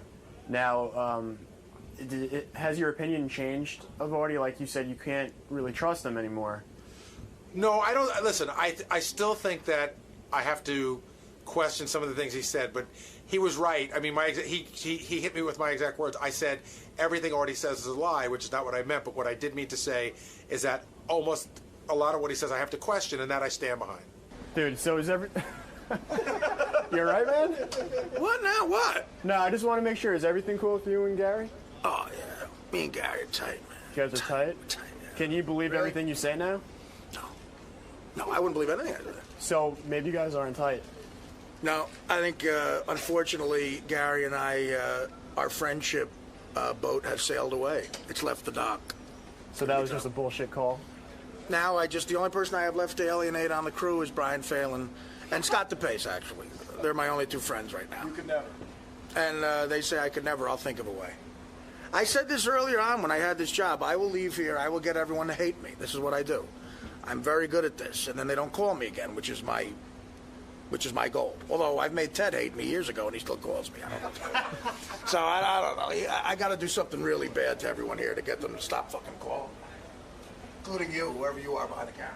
Hi, this is Richard Christy, inviting you to watch my new television show, Howard TV's Interview with a Porn Star. I was very promiscuous. On the show, I interview some of the most talented and beautiful women in the adult film business. When I was about 18, I met up with Ron Jeremy. You and I both know that not all artists work with oils, watercolors, or clay. No, sometimes they work with vibrators, dildos, or rubber fists. Did you write all that yourself? Howard TV's Interview with a Porn Star. New episodes premiere every week, only on Howard TV On Demand. Turns me on knowing that I'm turning on other people. Norm Macdonald, and I'm going to go see Howard Stern and talk to him on the radio. Oh, what's going on, man? Anything new? Just what I told you. I just fucking told you. So you just here to hang out? No, I told you word for. You have it on tape. Why are you asking me? So you're here to talk to Howard? I'm here to. What did I say? Anything in particular, though? No. No. I never think more than about 5 seconds ahead of time. Keep us on our toes. It should be good. I don't know. It might not be. We'll find out. He'll be fine. All All right. right, thanks, man. Norm Macdonald here, the comedian. Used to be on Saturday Night Live. Norm was just making me laugh. He was telling me, he said something that's so true. What did he say? He just did stand-up down in Florida. Right. Like, in Florida is such a different world with people. Like, there's a lot of creepy people in Florida, like swingers, you know? Right. And he, What? like when you after you do a stand-up gig, people from the audience will come up to you, like an overly tan, like guy with a bunch of jewelry on. And they'll say, "Hey, man, I come back to my apartment." Is Artie telling my story? Yes, he is. Dad, you want to tell it? You tell it. Yeah, why don't you let They Norm? go, hey, Norm's here, but hey, Norm fucking can't bring three speak. stories, and then Artie will tell one. I'm like, what? Yeah, that's pretty How good. the fuck did that work Yeah, out? why do we need you? What Just the tell your fuck? stories to Norm, Artie. what happened in Florida? Why is doing Is that stand-up? what Why No. Yeah, that wasn't a story I brought. I was Why? just telling him. Why is doing stand-up in Florida? What is Artie talking about? No, because in Florida, where I just was, they have people that, I don't know what the fuck they do, but everybody got money. I guess, like, they had Coke for years, like thousands of pounds of Coke, and I don't know if guys still do it, or I don't know what the fuck. Yeah, there is a lot of coke done, but you're right. People are rich. People are rich, and you don't know why. Like they're just in your face. With So money. a guy picks me up. He's the limo driver, and he's like, fucking guy goes, yeah. He goes, I can take you any place, man. Anything you want. I go, what? He goes, anything you want. He goes, I got my wife. I go, your wife? Like, I thought he was talking about like drugs or something. He starts with his wife. He could take you to his wife. Says I can get anything I want, and then he goes, my wife. Don't you want his wife? Was he offering you his wife? I don't fucking know. But it wasn't. It was all weekend long. I just meet 4 or 5 guys, and they go, hey, so this is the wife, and this is the other wife, and how about the 8 of us? Oh, yeah? Well, they wouldn't say it right out, but you kind of go, oh, what are you talking about? Why These guys are trying to deal you their wives? No, they all want to swing. No, you They don't wanna know what the swing. fuck. You don't really know what the fuck's going on. 'Cause How they don't come- come why- right out and say they want to fuck you. Why does everyone want to swing with you, do you think? I mean, Not are me, you so- anyone. No, anyone. they ask. I've gone deeper into the conversation than Norm did with these Yeah. people because it's fascinating, and I wanted drugs. But no, it they'll involves tell drugs you. like crazy. They'll tell you eventually. Like, look, there's me, and this is my wife, and this is her friend Nancy, and this is my friend Ed. You know, Yeah. and we'll get some Ed's ecstasy. where it becomes problematic. Nancy was fine. Yeah, Ed's a everything's problem. going good. All of a sudden, Ed, what the fuck? And Nancy's usually 46. Who the and fuck she's had is work Earl? done. Who the fuck was this guy? Nobody told me about a guy coming out of a closet whacking off with his half-hard cock. Where the fuck did he come from? Wait, they say, well, Things were going really well in the fantasy. You, Nancy, and Shirley, and suddenly Earl walks in. Yeah, what the fuck? You never told me. And was then in they're like, your well, ass. if we brought it up, we thought you'd say no. Of course I'd fucking say no. Earl was an afterthought. There's always a hot tub and ecstasy and pills, and they go, You know come what? back and we'll all fuck. You know, and you're like, I don't want to fuck like, anybody. Like I lived in a, you live in a hot climate. You live in a hot climate. There's Yes. not a whole lot to do. You rely on other people, and it becomes like an orgy state. I think that that's what it what happened. becomes? I think like I lived in Detroit for a while, and there wasn't a lot going That's on. different. And people just sort of Detroit? yeah. When I lived in Detroit, people would just sort of congregate together Uh-huh. because there wasn't a lot of outside stimulation. You relied on others. Right, Detroit was mostly rape. No, not you're talking about the suburbs. I'm talking about in the suburbs of Detroit. You know, okay. Detroit itself is a horror scene, but people would begin to rely on each other for entertainment. I think that's what happens, and then there's this weird, It's creepy, right? creepy thing that happens where people just start having There's sex with celebrities each other. coming to town, and we kind of know he wants to party, and he can fuck my wife and her friend, and I'll fuck him. There's a lot. That's kind of unsaid. Yeah. You know, the Yeah, part well, about who's where a taking- guy's fucking me. Who's taking them up on these offers? They At must the end be of the working. night, Lot of I comics. guess, I guess the idea is Doug Stanhope. Doug Stanhope. So anyways, I go, no, I go, listen, basically, I'm not a fancy guy. Fred, you know that. Really? I always thought of you as a fancy My guy. thing is, like, for a sexual encounter or something, I like to lie on top of a lady. I don't need a lot of fucking shit going on. One girl will do it. Yeah. Are you currently That's exciting enough for you. Are you That's currently good, in a though. relationship, or are you playing the field?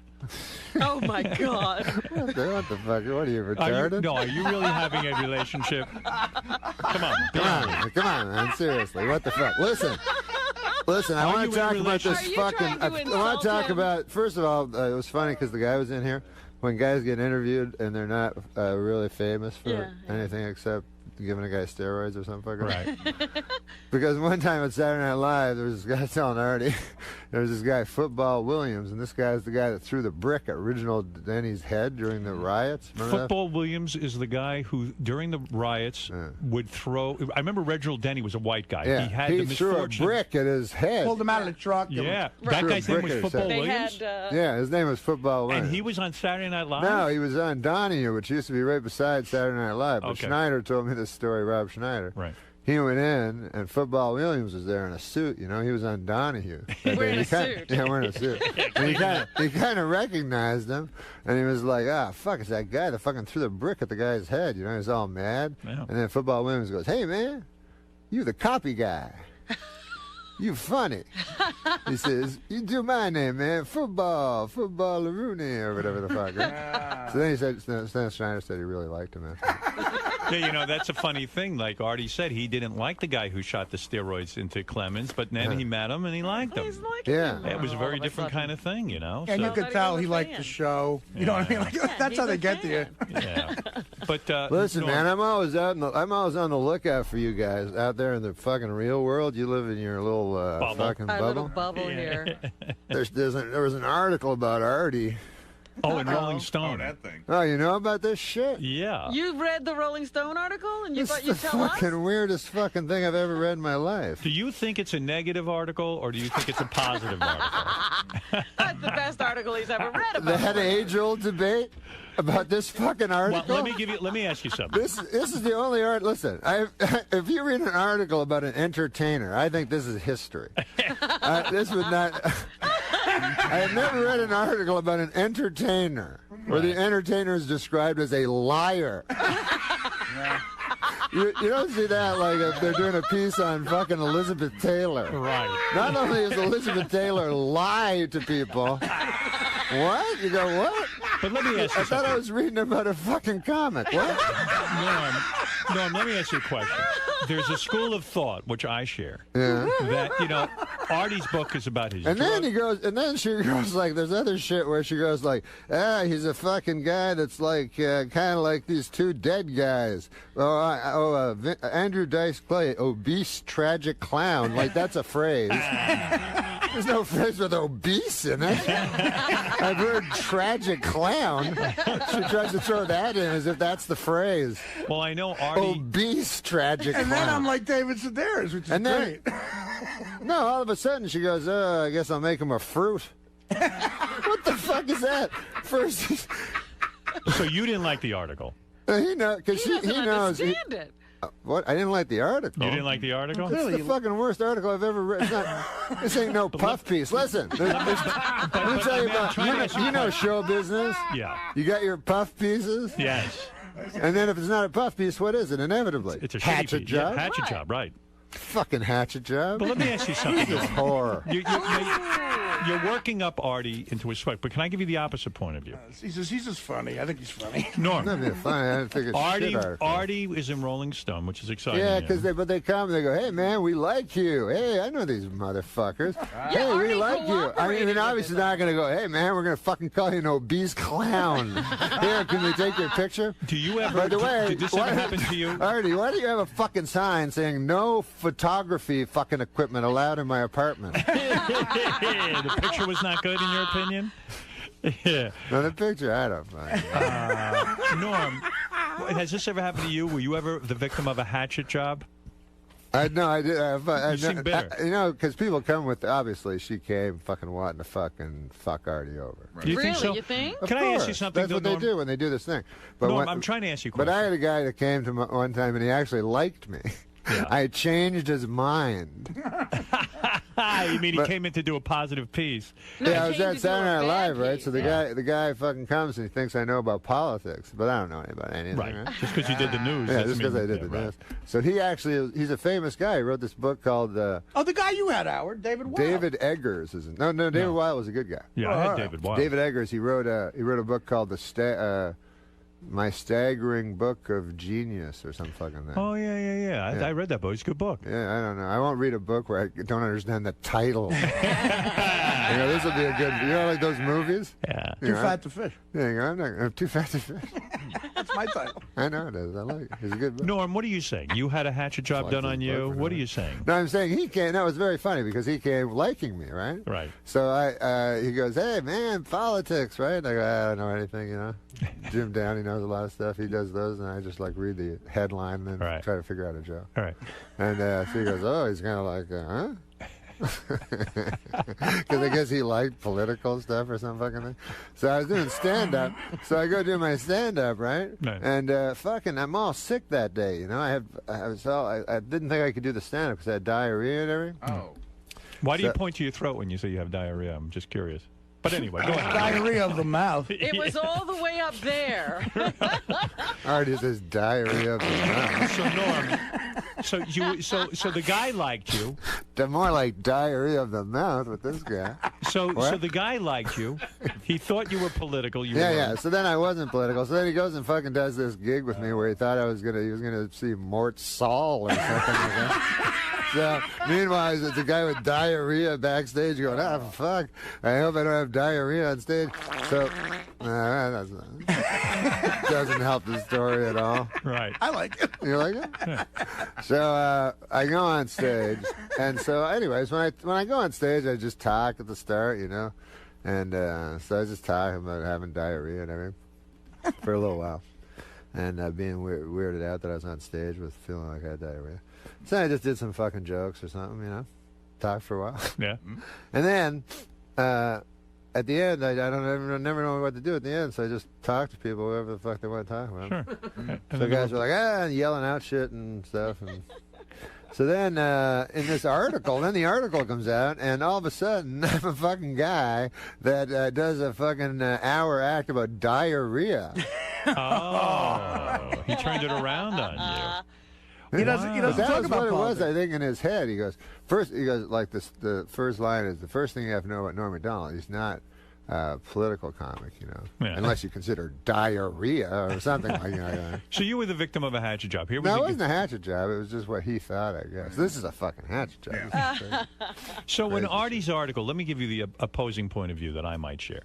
I think she wants to go like, oh, fuck, what if Artie dies and I wrote a nice thing about him, you know what I mean? But wait a second. Artie's book is about his drug use. Artie's book is about all of his, all of his faults. Carousing. And his carousing. And she says, basically, here's a day in the life of Artie, and there is a lot of turmoil right now in the life of Artie, and she describes it. So maybe it's really... Maybe you should be asking your buddy Artie, why would he expose all of that to a reporter?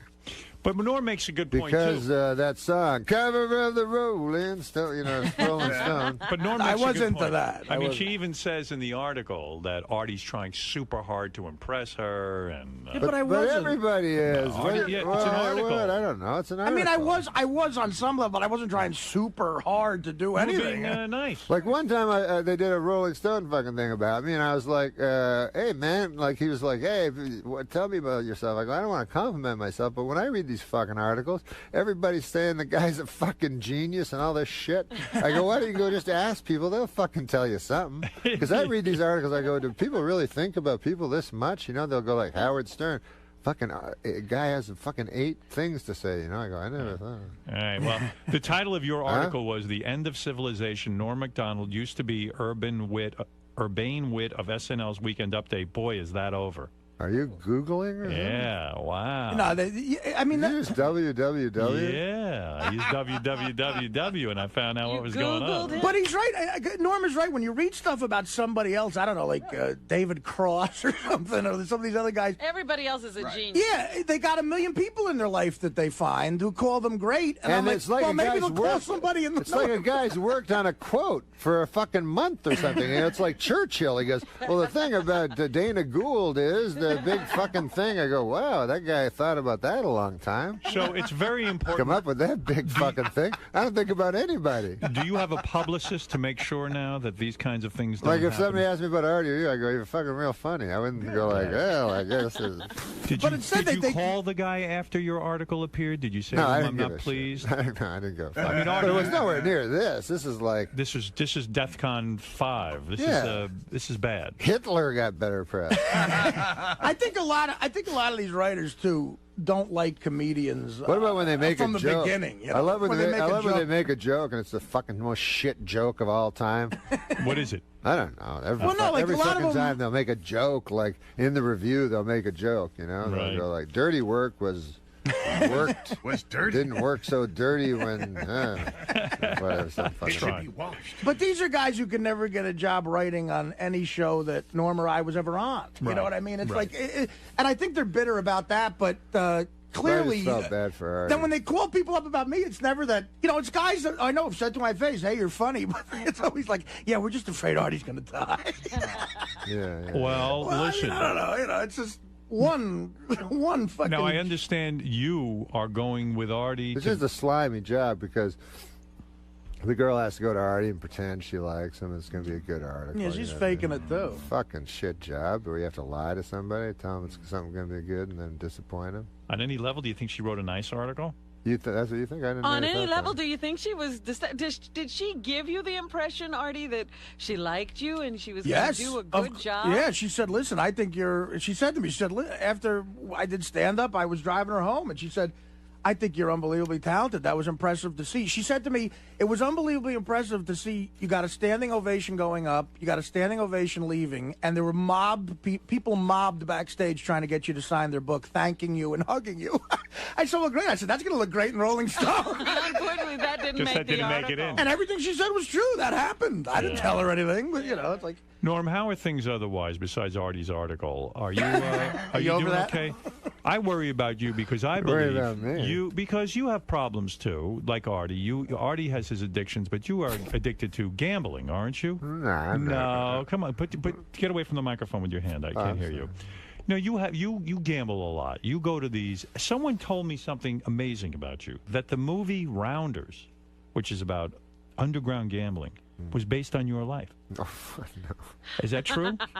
That they followed you around? No one told I didn't you say that. I did. I got that information. I know that guy who wrote it likes Is Norm. that in my Wikipedia? Brian Koppelman likes you, the And writer that of he that. followed Norm around, and Norm would go play poker at a lot of In these the middle of underground the couples night, in the middle of the night. That's true. And it's actually a documentary on Norm's life. No, it's not. It is. But I would go to the same club where it was where they did Rounders, and this was before Rounders. Why would you play poker? When I was a kid, I played backgammon. I was good at backgammon. But why would you play poker at an underground club when you could go to, let's say, Vegas or Atlantic City and play poker? Why would you go underground? What is Because the I was appeal? only a little kid. I was just a kid. Oh, you were a kid. And Oh, I one thought is you... well, no, but one is 2 blocks away in Manhattan. Oh, I see. Me and Norm went to a week. The second time I was on your show ever with Norm, we were in one of those clubs all night long. Right. And we came right from the club. Did you get your clock cleaned? Did you lose a lot of money? I lost all my money immediately, so I had to start shooting pool. There was just all gambling going on. So I shot 8-ball until like 6:30 in the morning with a guy, and I lost $800 doing that. Right. And then Norm, I lost about $2,000 at the tables. Norm played poker, and then Did Norm win? We just Hey, made one time a guy tried to hustle me at pool. Are you good at pool? Norm's good at pool. No, I mean, you're no, not very good. But we're just playing like bar pool, like we're drunk. We're all drunks. This was when I was young, you know. But you play for a lot of money. No. This is what I had no money. Yeah, okay. So I'm playing this fucking. Oh yeah, right. Yeah, you're okay. When I'm playing this fucking pool hall, and this big giant black guy. It doesn't matter what color he was. Yeah. All right, but it helps the story. Giant black like guy. Forrest Whitaker in The Color of Money. In The Color of Money. Yeah. So he comes. No, but he's dressed like he has all this stuff, and he has 2 girls with him. You know, and I'm all drunk. I'm like an idiot. You know, with my friends playing pool. So he goes, "I'm next," you know. So he puts his like fucking 4 quarters down, and so then he goes, "Here, let's play." So the guy, he has his own stick, you know. Oh boy, you're in for trouble. Yeah. Then. So we're playing, and he's missing by only like a millimeter every time, you know. But I win, I beat him handily, but like he's the worst hustler of ever, right? So we play for $1. So then he goes, "Now we're playing." He goes, He goes, now we're playing for $100. Like it goes up to 100 from one, and I just beat him every fucking. So I go, no, I'm not. What? I go, I'm not playing. I'm taking my $4 I'm and going drunk. You know, I go, I'm ahead $1. I was kind of an idiot. Yeah. I go, I'm ahead $1. You know, I'm not playing you anymore. Ah. And so the guy goes, oh, he's all mad. So then another guy played, and then stupidly I gave my friend advice, and then the big giant guy hit me with the cue across my head. Wow. And I looked up, and the cue stick was right in my head, and he goes, I break people's bones for a living, motherfucker. What? Oh, whoa, you're kidding me. Yeah, that was. He my sounds story. like Football Williams, that guy. I was like that. Oh. But Norm, So that was my story about my Norm, pool hustling days. You should keep that one to yourself, though. The pool hustling story. But Norm, shouldn't tell that on radio. Yeah. But Norm, I don't understand something. You go to these underground clubs and you play these cards, and it's a lot of money. You're talking about a couple of grand, right? You're talking about maybe I lost 20, a couple of grand. You're talking It's got 20. 160 million. You're talking about, it's like when Johnny Carson tried to be like, what's a loaf of bread cost nowadays? Is this crazy? No, I'm saying I got news for you. It's like $2,000. It's like $2,000. I wouldn't gamble $100. Yeah, but he's not a gambler. I've seen Howard get mad over $10. I don't like to gamble. I find it insulting. That, in other words, I find making money, is a very, especially where I grew up, is a very hard thing for a lot of people, and it's a tough thing. And to just piss it away in a gambling situation, my old man felt the same way. Offends me. My father would think that too. Right, but you play for big bucks, right? I mean, 20, 30 grand a clip, right? I tried my best. Well, you don't remember what happened with this place when we were there all night. Yeah, tell the truth. And we were there. I don't know what Norm played that night. He was playing all night. I lost 2,000 myself, But so we came here, and Norm accidentally said the name of the place. Oh, fuck. Do you remember that, Norm? Yes, because the guy did not care for that. A guy called up and said, yeah, listen, Norma, like later in the afternoon, he said, listen, we appreciate you coming here, but we don't have a fucking publicity department. We're not looking for customers. Not looking for that. Can I say the name of the place? It's not there. Mayfair. No, don't say it. It's not there anymore. The Mayfair. It's not there they anymore. closed No, it. it's a famous place now. Yeah. The Mayfair. Yeah. But Norm, I think Howard's right in the sense that guy Koppelman, who wrote Rounders, he's a good guy. I know him too. Yeah. He likes you. No, he and was there sort of all the hung time. around. Yeah, he played at where. Well, why couldn't it be his own story if he was I there? might be involved. I knew a guy that was in the movie, Joey Bagels. Yeah, what I hear is that it was based on you. Legitimately, he would watch Norm while he played. So, are you going to Vegas with Artie and going to be on Sam Simon's TV show with his gambling? Oh, you're doing that, right? Yeah, I'm doing it. Are you doing it? Yeah. He told me me and him together are going to play poker on television. Now, how is that going to work for Artie? You know he's going to get into trouble in Vegas. I thought you were interested. All I know is like Sam's been to this Playboy. It's Playboy's Sam Simon's poker show or whatever it's called. Right. But is it on real TV? Well, I don't know. He's been there more often than you would be for Playboy Grey's channel. Anatomy or something. You know, it's like that kind of a production. So Sam Simon, the guy who created The Simpsons, has a gambling show. Yes, a poker show where he's the host. And where does it air? Do you know? And me and Artie are the guests. So Sam's not gambling. It's the Playboy channel, Howard. It's Playboy the Playboy channel. Yeah, channel. that's All what right. Sam told me. So it'll be you and Artie and Sam. It follows Hef's place. I see. So it'll be you, Artie, and Sam up against each other in a battle of poker wits. But hey, don't expect, don't be surprised if there's a streaker. It's the Playboy channel. Right. Sam is the host, but he's gambling as well. Oh, yeah, Sam's playing. Okay. And early on Hef show before, it gets it's more and more interesting. Sam's playing poker as well with us. Oh, wow. And, what a bitch. And who are the other people that will be playing with you? Dick Gregory and Lenny Bruce. No, really. Who will be the other people playing at the table? I don't know. Jennifer Tilly. Of course. Is that true? His ex-wife. His ex-wife. Right. And maybe some other folks. And Phil Locke is Jennifer Tilly's present boyfriend. Is that the Unabomber guy? Yeah, the professional. The professional poker player they call the Unabomber because he wears a hood. Oh, he's a professional poker player. You're He's gonna great. Go up Yeah, against a professional. We're going to go up against a professional poker player. And what do? They give you a certain amount of chips. Everyone gets the same amount, and then you have one big winner at the end. Yes. Is that and correct? what's the prize? It's charity. The prize is it all goes to good cause. Oh. But do you gamble the same way when you're gambling for a good cause as when you're gambling for yourself? Shouldn't the prize be really money for you? That's a whole different thing. Norm does. Norm's competitive, man. Right. No, but Norm, he does. Are you going to take it? Do you want to win? Do you want to beat Sam, Simon, and Artie at the poker table for charity? Are you going to be motivated to win this Yeah, thing? well, you want to win for charity because, you Yeah. know, it's good stuff for the world and stuff like that. Right. But you know what I don't like? When I come and my charity is not as good as the other people's charities. Right. And then I go, oh, maybe they should win because there's like AIDS and Africa and stuff. All right. And mine's the like some improvements at the Bel Air Country Club. What is your charity anyway? That's it. It's the Is Bel it Air Country Club. Yeah, charity? their tennis club. Wow. Needs a net. It needs a net. And you'll get preferential treatment if You want to done talk that. about competitive shit. Me and Norm used to play playing tennis. tennis, Jesus. Me and Norm played tennis at the Can't imagine. at the Burbank Country Club because we shot our show on the Warner Brothers lot. Right. And we got thrown out of the place because we really got mad at each other for winning and losing. And You take it serious. Because we yell and stuff and dive for the balls, and people would be like in white stuff. David, I think we should have been wearing white stuff. In all fairness, You do a lot of work for charity like this. You like to participate. not sweatpants. You do a lot of work for charity, Norman, in the sense that you'll go on TV shows for charity. You did, didn't you do a Celebrity Millionaire or something like that? And how did you do on that? Did you win money? Yeah. You did. I did. The celebrity, the charities did. You're not the celebrity? The charities did. But you were the celebrity on Millionaire. Yeah. Do you remember leukemia? Yeah. My money that pushed it over doesn't exist anymore. You got rid of it. I got rid of it. No, you went on Millionaire with Regis, right? Yeah. And Regis asked you questions. Yeah. And then you answered up to, do I have this right? $500,000 worth of questions. Wow. Yeah, he won $500,000. Brainiac. Good for you. Yeah. I mean, you're pretty smart. 500,000 you got up to. That's pretty good. Norm's a smart motherfucker. But I'm not anywhere close to Brainiac. Well, Brainiac, of course, was invented on Krypton. He's a supercomputer. But Yeah.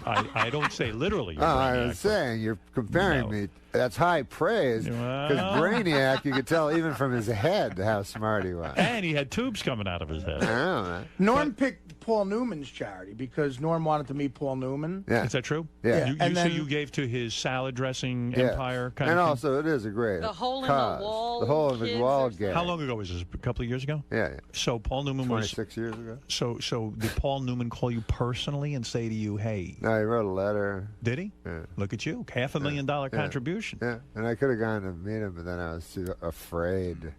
What do you mean you were afraid? Well, you know, and like it seems like a good idea, but then when it comes down to it, it's just you and Paul Newman. Yeah, you don't know what in to a say. room. Yeah, and then you got no stories. Like, what am I gonna say? You go, Paul hey Newman- man, one time Will Ferrell was. Rob Schneider and Yeah. Football Williams. I'm sure Rob you'd love him. Schneider. Are you you know gonna- him at all? Do you know anyone that I'm talking about? Are you? Do you know any entertainers I know? That was a great story about you and Redford. Yeah. Listen, me and Artie Lang. In other words, So that was Robert Shaw, huh? Hey, fucking Bud Friedman's backstage with me. in This other guy's words, a character. What What? you're saying is Paul Newman wrote you a letter and said, "Why don't you come out to my Paul Newman ranch? Yeah. And hang out with me." Yeah. So but I can plus, get to know I you. kind of got the assumption that it would not be just me and Paul Newman. I suddenly had a fucking vision that it might be me, Paul Newman, and very sick children. Oh, God. So then it didn't become as appealing. Well, you know what? Gary actually went to Paul Newman's house. Papa Booey went to He Paul did? Newman's. Yes. He was there for some charity event. Oh, not to I think harass him. it was a political thing. A political thing. And Connecticut. Gary was in the barn. Paul Newman has a barn on his property. Yeah. And if he wants to meet with you, he meets with you in the barn where he has all his memorabilia from his, well, now he's dead, but he had all his memorabilia in the barn. Gary, go to So the barn. You walk around and it's almost like a Paul Newman museum. You see Yeah. pictures, you see trophies, you see Academy Award, whatever. And then Paul Newman appears at the barn and he speaks with you. And then he leaves, and that would have been it. I'm sure he wouldn't. Oh, that would have been it. Oh, that's Yeah. his shtick he does. It's I his think it's a meet shtick. and greet. It's It's a meet like and it's greet. like Artie backstage at an Indian casino. I take a picture of the tribe. Do you find this with Indian casinos that some of them are real old Indians, like from the movies? Absolutely. And then some guys are just young guys that are like, They don't even look like want to go Indians, get a right? lady? And the other guys are like, this is my wife from 14. No, yeah, the kids are the Indians. Because when you do an Indian casino, you have to meet the Tribe leaders, yeah. And the kids, their grandkids and shit, they all look like, the Jonas Brothers or something. Right. They're dressed in like shit from the Gap. And You start to feel like it's all one big scam. No one really looks like an Indian. That's what you think. Yeah. It's pretty hard to prove. But Norm wanted to. The funny thing about that was Norm could have won $1 million, and he was like, "Fuck the charity." Reed just kept saying, "Norm, you sure you want to do this? Because if you lose, it's nothing." And Norm's crazy gambling attitude was like, "No, I want to win the $1 million." Why did you stop at $500,000?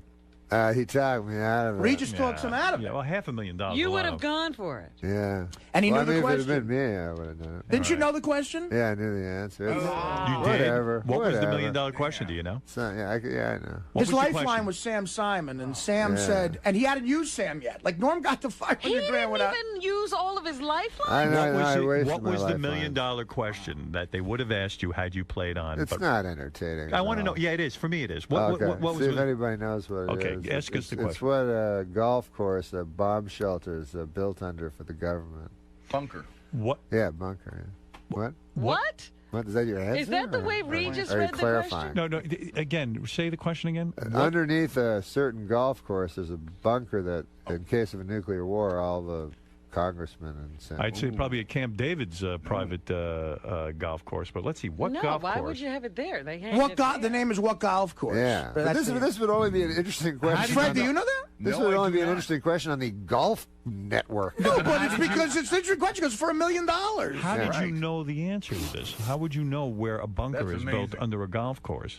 How did you know the answer? And you know the name. I read stuff. Right. Do you read a lot? Is that what you like to do? You like to read books and things?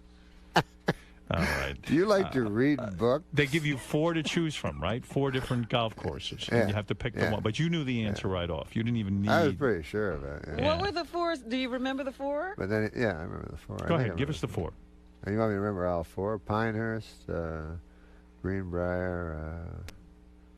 Let's see, the ones I'm searching for, aren't going to be the answers. Yeah, wasn't it Greenbrier? Yeah, it was Greenbrier. Yeah. Where's you that? knew that. Fred knew it. Wow. See, it wasn't that hard a question. It was just either you know it or you don't. Oh, you should have gone for the $1 million.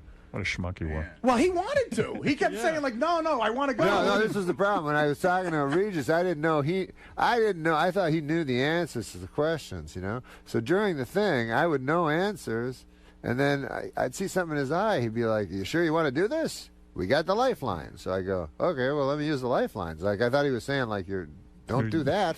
Yeah. But then it turned out later he never knew it. He doesn't know anything. He didn't know that. They don't tell him the answer until it comes up. Wow. Well, anyway, listen, Norm. I wish it was more entertaining. It didn't seem as you were very entertaining. As You a were matter very of fact, funny today. It seemed less entertaining than usual to me. Really? No, I thought this was one of your better appearances. Norm always thinks that. Norm always thinks he sucks, and it's like the funniest thing ever. If you thought you sucked, why don't you get up now and juggle a little bit? If you do some juggling, it'll be a home run. I think you don't add juggling to this one. No? Save the juggling. You think that's overkill, Robin? The next time will be... No, you were terrific. You really were. Yeah, I never... Hey, but you want to see... I never saw anyone come in here and light up the room the way you did. Well, he skewered this broad who wrote the article. I thank you. That was great. It's always good to have friends in her. show business who do that Because for you. that's You were fucked insulted up. for Artie with his Rolling Stone article. Fuck her. Right. Yeah. Well, Norm MacDonald, of course, has a long history with Artie. And In plus, fact, she probably wants to be famous too. And the other thing is, I met Artie. That's why I was saying I shouldn't even bring it up because No, I met Make her Artie famous. through Norm MacDonald. That's and right. You are you're a great guy. And let me just say that you have a very big show coming And I'm up. not plugging anything. I'm not here to plug anything. What Well, do you're I, not, but it wouldn't hurt. Oh, maybe I do have a big show. You do have a big show coming up. Are you a tough guy to hang around with? I would imagine you are. What the fuck I would don't you think say you that have a lot for? of friends, do you? I consider Artie my friend. No, come on. When's the No. last How time you often do spoke you to talk Artie? to him? I don't have a lot of friends. I wish if I lived in L.A., I would see Norm all the time. I You don't said have- talk to I him. don't You click with many guys. But, No, because I would imagine I'd be nervous to hang out with you. Why would you be? Because I think you're obviously a kind of closed off guy. You're very sarcastic. Is there a Yes. real Norm? Is that what you're saying? Is This is there it. a What a- real I always think Norm What a is. great ending. This is McDonald? I always like think guys like Johnny Carson. Great to have you with us. You know what I've noticed about you? You're unlikable.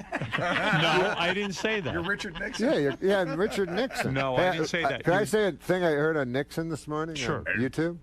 He was talking, it's called YouTube. You can look it up. It's called YouTube Archie Bunker. right? And so it's him coming in. He's talking to fucking Ehrlichman, right? Right. And he goes, or Bob Haldeman, right? And he goes, Bob, I was watching a football game the other day. And they come on to the movie afterwards. God damn this movie. Glorifying homosexuality. They had a guy there, two magnificent, virile, handsome guys come in. And there's a hard hat there named Arch. And Haldeman goes, yes, that's a show every week, sir, whatever. And Arch comes in, and this fairy comes in. He comes in very gay, and he has the ascot on, but they do it cleverly. Not offensive, you see. He's a very articulate man. He knows the arts. And so they do it very cleverly, glorifying the homosexuality. And Arch comes in, and the son-in-law comes in. I guess he goes both ways, this fag. So Arch goes down to his friend at the bar, and this guy works for the... And then there's a guy there from the Detroit Lions, best friend Arch. This guy, he's, I'm on the Detroit Lions. Well, the bartender says, Arch, that fellow's not, he's one of those. Arch goes, no. Well, he goes up to him, the fella. And Arch says to the fellow, is that true? Well, yes, Artie. He says, it is true. He says, have you ever seen me with a girlfriend? No, I haven't. Well, goddamn, I turned the fucking thing off. I remember that. That was really talking You gotta fucking look it up on YouTube. The funniest fucking thing I've ever heard. I'm looking at it right now. It's on YouTube. Yeah, it is. And it was Is it the funniest thing, Gary? Yeah, Nixon. How fucking funny is it? Nixon Sounds hilarious. was so out of it, he didn't even know about Archie Bunker. No, he thought it was a movie. Yeah. He thought it was a movie and real life. And he goes, there's a hippie son-in-law and some screwball daughter. That's the best. And he was really upset. The number one. How could he not know that show, man? I think because he's so, but he's smart and thinking about. I think he's thinking of other things. Like we're the retards. I guess. But Norm, I didn't mean to insult you, but I realized that you would be hard to read in a social situation. You can never tell if you're having fun. Oh, and, really? You know, I'm one of those people that stresses out whether my guest is having fun. So if we were hanging out, I'd say, I don't think Norm is really having a good time. I think he wants to be off gambling for high stakes. Oh, no. Well, that's usually true, but no. Would he like to make his living gambling? Maybe we could try it one time. I was going to be Martin Short's friend for a while. We were in negotiations. Yeah, how'd that break down? I don't know. I met him. He was fucking funny, and he made me laugh, and he was laughing at me and shit. So I said, hey, we should be friends and stuff. And he said, yeah, well, let's be friends. You go to a cottage. And I was like, fuck, I'd have to go to a cottage, you know? And then, so it never caught on because the cottage was in my head and shit. What do you but mean still, I would cottage? like, that guy would be cool to fucking hang out but with. What do you mean met him. that would be a good friend But then for you? going to a cottage, you understand? I don't want to go to a cottage. Yeah. Well, that's the problem All of with a sudden, you're going on a cottage on a plane. But that's the problem. Maybe I shouldn't have done this. No, what? That's the problem What's with you. that? So if someone suggests something right away, it's not too guarded. I know what you're it's saying. Not too. It's not cool enough for you. Where would They're you not go cool with Martin enough. Short? I think Martin Short says, "Let's go to a cottage No, I'm and not hang saying out." that. I'm saying like I think you're right when I said I'm too guarded. Like I'm not willing to do things. You don't want to be trapped in a cottage with Martin Short. The idea, I love that idea part. of being friends with Martin Short is fun. The idea of being in a cottage with Martin Short and then having the pressure to talk and to interact with one another. Yeah. I understand. I'm the same way. Yeah. It wouldn't work out for you, and it wouldn't work out for me either. But you go on that vacation. But maybe in with, another lifetime. Yeah. You go on that vacation with Sam to Hawaii. That's cool, right? Well, he's with his kid. When Norm's with his It's kid, not so cool. He just made a face. Hey, how's your kid? How's Dylan doing, man? How's your kid? Great. Dylan's fantastic. All right. Why don't you call him? He hates anything with children. No, I don't. No, he does. You don't. He does. I love he my made kids. the face. No, you made the face. I didn't make no face. I said, how did you like that vacation with Sam? And that vacation was great, man. Hey, Robin. Yes? You asked me a question. All right, look. Then she goes back to her Sudoku. Isn't that what ladies do? That's as much I know about ladies. Howard, what if we ended up being friends? Like it can't like happen. Rickles and Newhart. That'd be fun. Go to the Great Wall of China together? Let's go to Europe with the wives. All right. The great Norm Macdonald. I always thank feel like you. there's so much more What to if we say. went to Europe with their wives? That's something else. We love having you here, and yes. Oh, this was great. You don't need to juggle. Norm, good to see you. Thank you for thank you coming very in. much for- Mwah. It's good I to thought you were see a you. fan of me last time. No, why was it? What? I don't know. Oh, because of that whole Artie thing? I don't know. I love you. I'm not mad at you at all. Norm, how'd it go, man? It was good. It was fun. Hey, How are you? Steve, how are you, buddy? Great to see you. Good to see you, Steve. Now, after reading that article I about was- Artie, are you a little concerned about him? You worried? No, I'm not worried about it. Not at all? Do you think going out to Vegas with him after reading that is a good idea? I go to Vegas with Artie if he wants to. Sure. You think he's in a good place right now? A good place? I'm not what that sounds like. Like mentally. I'm not a psychiatrist. What the fuck would I know? Well, you're good friends with him, right? Yeah, but I don't know that. I can't. I'm not a psychiatrist. I don't know about that shit. All right, so fun. I just know if a guy's smiling, I figure he's happy, and if he frowns, I figure he's sad. Yes. So It was all smiles today. Artie seems to smile, so I'll take his smile at its word. All right, so fun in there, man? Yeah, I always have fun. It's fun in there. It's always fun with Howard. Always fun with You didn't Artie. think it was a good appearance? Well, sometimes, I don't know. Sometimes I think I'm getting dull or some shit, but it was all right. Yeah, why do you feel we need to juggle, as you said? Juggle? I don't feel like I have to be a clown. I just want to, what? I'm fucking supposed to be funny, so if I'm not funny, I'm fucking failing at my, whatever the fuck I'm supposed to be doing. You were funny, though. No, so okay. Artie, That's no I problem. wanted to bring up the details thing. Talk about a hatchet job. On me, I forgot about that. The details. The details, yeah, right. I forgot about that. They did an article about the Norm show. The guy who wrote the article played poker with me and Norm all fucking night. And then the whole article was about how me and Norm are crazy gamblers and not anything about, like, by the way, he has a show on it. It was like three pages of just how we're... Danny Wilson was the hero of the piece. That was when Danny Wilson... He got more press than us. Danny Wilson... Warner Brothers paying publicists. Danny Wilson's getting fucking... Norm, you think I'm bad with assistants. Norm had an assistant for 20 hours, I think, in L.A. Yeah. Did not work. Curious to hear from him. How's he doing, man? How's he doing? What happened? I mean, Jenks. How are those clubs doing? Yeah. What's going on? I mean, I'm hearing too many disturbing things. I'm losing faith in you, brother. Yeah, well, what happened, Howard, was I went away for a while. What do you mean you went away? Here's the story. Captain Jenks has knows the whole story. Well, let me first just update people because they might not know what they're doing. Captain Jenks, of course, is the phony phone call guy. You know, we like him and all that. He's been making phony phone calls for years, and we play him here on the show. Then he started a little business where he'd show up at these bars. And he's been doing it for years. And do like Howard Stern Trivia Night and all these things. So... around Philly. He would sign contracts with these bars. Next thing I know, the guy has stiffed about 20 bars, I don't know, 10 bars, I don't know how many. Is something going on in his life now? Because he's been doing this for a long time, and we never heard anything bad. So we started, and then all of a sudden... we started to get a lot of letters from bars saying that Captain Jenks was guaranteeing them mentions and guaranteeing them that he's going to show up and do a trivia night, and then they'd give him money, and then he wouldn't show up. Right, somehow he was getting paid up front. And I refused to believe it. But now I do believe it because I've seen too much evidence against Captain Jenks and gotten too many letters. You've seen the evidence. Yeah, Jenks. I mean, really. I mean, I don't know what to tell you, pal, but that's not cool. Howard, was it was basically a situation where, I was chugging along. I mean, but I also had addiction problems. Yeah.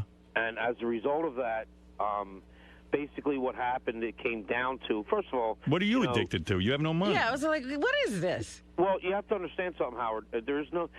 I have my preference, you know what I'm saying, but it wasn't about preference. If you have an addiction problem... Jenks, you're being very cryptic. What are you addicted to? My preference was prescription painkillers. Okay. All right? But if you're an addict to everything. You know, you can't just stop one or the other. You got to stop it all. Right. So what were you doing? I was doing prescription painkillers. Okay. But you said you were doing it all. So what else were you doing? Well, prescription painkillers, drinking, stuff like that. What, Jax, I remember a few years ago you called the show and you'd said you had just taken an Oxycontin and you wondered if I ever did because it made you feel incredible. Exactly. Do you remember saying that? Yes, I do. Yeah. Did it start before then or after that? Because it made it sound like you just took one and were high. It was going on for a while. Uh-huh. And is that what you were... Obviously, that type of lifestyle will catch up with you. And what was happening was then my car went, and, rent gets, not paid and this and that. Well, that's like, Chris Rock told Howard, if Artie's really fucked up, if you fire him, he'll be broke in 3 months. But so what were you buying, man? You were buying Vicodins and Oxys and all that shit? Yeah. Exactly. Well, I don't understand. You're saying now that you got so strung out you couldn't pay. You were buying so many pills you couldn't pay your rent. Couldn't pay my rent. I'm just saying. Did you lose your job? Everything's gone.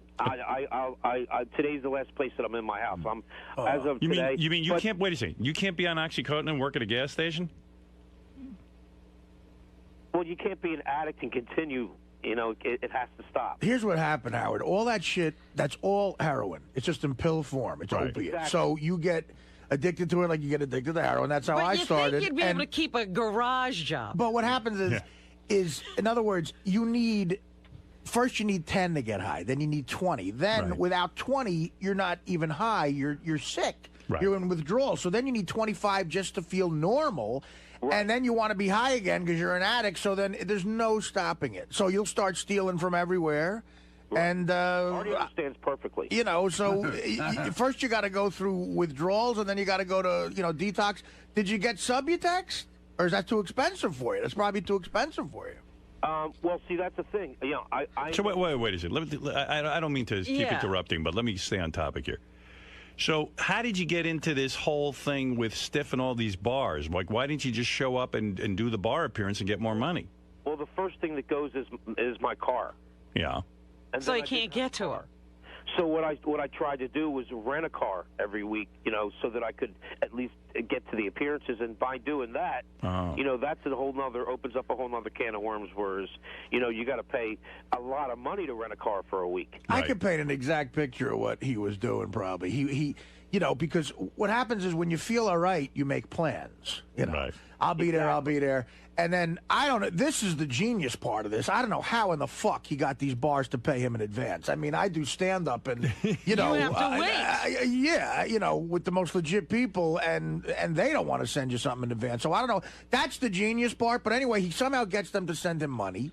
Then he blows it with pills, and then when the time comes to do the gig, he's strung out or he can't make it. It shows you what a bright guy he is, that he can get this business going and get money in advance, but he doesn't want to apply it to work. Yeah. But what I'm saying is the bottom line, what it came to is, nobody really knew. I didn't tell anybody. But what it came down to is I finally did go to people that were in my life that were, family, close friends, explain the situation, and basically what happened was it was like an intervention, and I went away to rehab. Now, do you owe Steve Langford an apology? No, he's still mad at Steve. Why? Steve was telling the truth. Yeah, but look, you don't want this truth to be known. No, the thing with Steve was the whole Steve thing was it was a catalyst. I mean, it initially turned out that I missed one or two. But then it got worse as the result went on because, Jenks, you're still in a bit of a denial. I mean, no, because I'm saying I couldn't get bookings. Well, that's not true because you had Jenks. I know because we saw like 8 or 9 people before you went to rehab that were bookings that you didn't show up to, and I can't believe. So you got those bookings and you didn't make it there. Right. Yeah. So Jenks. Right, so here's the question. So now you're telling me you're homeless? Yeah, Howard. Jenks is getting out today. Right? No, I'm homeless, but I'm sober. He's getting out today, but he has nowhere to go. He lost the place that he was living, and he was telling me for whatever reasons he can't go live with his parents, so he's probably going to end up in one of those sober houses. How come you can't live with your parents? Well, Howard, they're not in the best of health, and they're retired, and it's not a situation where it's not an option. How do you have money for a sober house? You don't have money for that. I mean, you just got to do what you got to do to make it. I know I'm going to go to meetings today. But how do you go to a sober house if you don't have money to pay for a sober house? You got to do what you got to do. You know what I'm saying? We don't know what you're saying. He doesn't have to pay for it. He does not know. I spoke to him earlier this morning. He doesn't know where he will be sleeping tonight. Is that right, Jenks? That's correct. But initially, I don't think you have to pay for a sober house initially. Right. You got to do your best. Where are you right now? Well, this is my last morning here. Oh man. So that's rough. I don't even have any heat in my house. I mean, Can he move into your screening room, Gary, with the bar and the? If you move one of the stools Could Jenks be one of the stools? So, Jenks, you got to go get a job. Well, yeah, absolutely. Well, where's he going to work, though? I mean, Gas station. He's got, like a bad reputation. He can't get a recommendation now. Which is why he might be mad at Steve Langford. But anyway, I just want to ask James a question. We figured out that there's like 8 or 9 appearances that you didn't show up to. So where did that money go to your habit, or where did that money go to? Well, renting cars. I was chugging along, and like I told you, Gary. Yeah, but that doesn't make sense. You were making enough money where in the past you were making a profit. So now you got that money and you go to the appearances. How did you lose it all? Oh, it all goes to the pills, sure. He says he was chugging along, but he was chugging along stiffing people. Yeah, right. He'd start doing nasty shit. Hey, where would you get the pills? From a dealer? Would you try to scam like pharmacy shit? Like, how would you get the pills? I never scammed a pharmacy, but you can get anything off the street, Artie. Yeah, but how much were you paying for it? It gets expensive. How much is one Oxycontin? Well, I mean, on the street, you can get it for something like $20, $30, $40. $40 a pill. A pill, yeah. Wow. So those are 10 pills. That's one appearance. See, that's the thing. That's why people graduate. See, I never graduated to heroin, but that probably, my therapist at the rehabilitation center said that would have been my next step. Yeah, but that probably would have been a good move for you. Yeah, actually, that makes sense to go on heroin. It's better for your liver. Economically, it's a good idea. What? And now, for like were you taking 30 milligram Oxycontins? 80s. Oh my God! And so you would need 10 80s a day, type of thing. Something like 6. Yeah. Wow, 80 milligrams. That's 400 milligrams. But the bottom line is here. Did you ever resort to like blowing guys to get money? No, never happened. Good. All right. But the bottom right line size is for here is that I just wanted to, I clean myself up and sober up, and what I'm doing now is just trying to get myself back on my feet. All right, good. And I want everybody to know that I had appearances with. I'll do the appearances. I'll do whatever I got to do to make it up. You will honor your appearances. It was never my intention to not show up. You're a good man, Jenks. I'm pulling for you. I'm just doing my best to get everything back on my feet again. Yeah, it's all right. All right. Prescription pills are bad shit. It's just I go to meetings all the time and stuff like that. And well, I had no idea you were struggling with this, but I am very, very. Nobody did. I'm very, very happy to hear from you because I was worried about you, and I'm glad that you're straightening out your life. All right. Thanks, Jenks. I may have Keep it on the straight and narrow. Yeah, Jenks. I may have to call a station and say that you're dead and see if they'll report it, like you did with me, because now it looks like you have the same problem, don't you? They have the death toll on me. Jenks is a good I guy. can relate what you were going through by listening to, you know what I'm saying? Well, thank you for relating to it back then by calling a news station and saying I'm dead. I never did that. It sounds to me like Jenks has hit rock bottom. This is what they call it, Howard. Yes, when you've lost everything, that's a bottom. No. Blowing a guy, that's going to be rock bottom. When and Jenks, he says he hasn't done that. With Jenks, now he's going to be on the comeback trail. I hope when he hits the heights again, when he's on top like he used to be. When Doesn't he was working, need to celebrate. When he was working at the gas station and making these bar appearances, I hope when he hits the heights again, he doesn't let this get to his head. Because remember, there was never a gas station. Oh, really? What did you do? See, well, the thing is any place that I worked didn't want me to come out and say that, who I was. Right. Oh. So they say if you it would be a situation where if you ever say where you work on the show, then you're going to lose your job by the next day. Oh, so you didn't work it again. So I would say that just so that I wouldn't, lose my job. So but what was your profession? Well, I basically did any jobs that were around. Yeah, so... Yeah, but you're indicating that you were employed steadily by someone because they got mad at you. Who was that person? I mean, no. I just want to know what type of were you a school principal? What was your real occupation? Actually, at one time I worked for I don't even know if I should say this. I worked for U.S. Healthcare.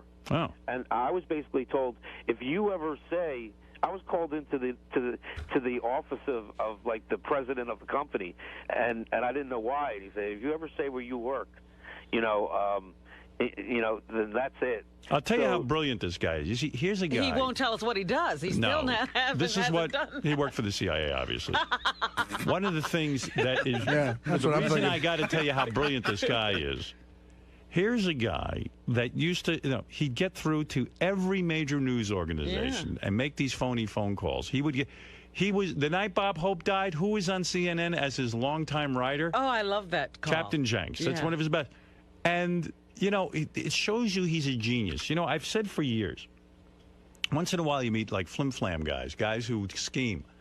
They can never have a straight job. If and they they're did, brilliant. They're brilliant. Criminal mind. Now, I'm not saying that Jenks is a criminal. But he's one of these guys. He's so brilliant with these phony phone calls and things. And the way he would set it up, sometimes he'd have multiple phone calls, all kinds of things. And I got to figure there's a place for this guy if he could just straighten his life out because he's a bright guy. There is a place. It's called the Sober House. Well, all right. Well, you know what I mean. After the really Sober would House. love to know what he did, like what kind of skills he has, but he won't. What kind of what? No skills. Skills. He doesn't have any skills. You thought his skills are phony phone calls. He's a con man. Hey, Jenks, did you go through withdrawals on your own? You just got through it on your own? Yeah, well, when you go through rehab, what they do is they kind of wean you off over the day. Oh, so you had medication. Process. Yeah, he had medication. And I've even considered methadone clinics and stuff like that. But then you also have to figure if you do that, then you're just substituting one drug for another. No, you get addicted to methadone. Right. So I'm trying to do it just with nothing at all, and just go to the meetings, and the meetings help. I'll tell you what, Jenks, to get you back on your feet, I'm going to give you $500 cash courtesy of Sex Drive on DVD. It's ruder, cruder, and neuter. Then what? Than anything. Oh. Own the unrated cream-filled edition of Sex Drive on DVD and Blu-ray tomorrow. As a matter of fact, I've seen Sex Drive. It's a funny movie. Yeah? Yeah, I watched it. And the and the unrated version is real good because just in the middle of the movie, they just have naked chicks walking around. Like you'll be in the middle of a scene. It doesn't have anything to do with the scene? Nothing. and just all of a sudden, there's a naked girl waving. Just they cut it in. I love that. Oh, my goodness. It's like if they put Spider-Man in every movie just so you could say hi to you. Anyway, okay, Captain Jenks, here's $500 for you. I appreciate that. All right, you're welcome. And if I had an address for you to send it to, that'd be great. Well, we'll figure out a way to get it to you. Yeah, I know. I could, have it sent to my family or something. All right, hold on.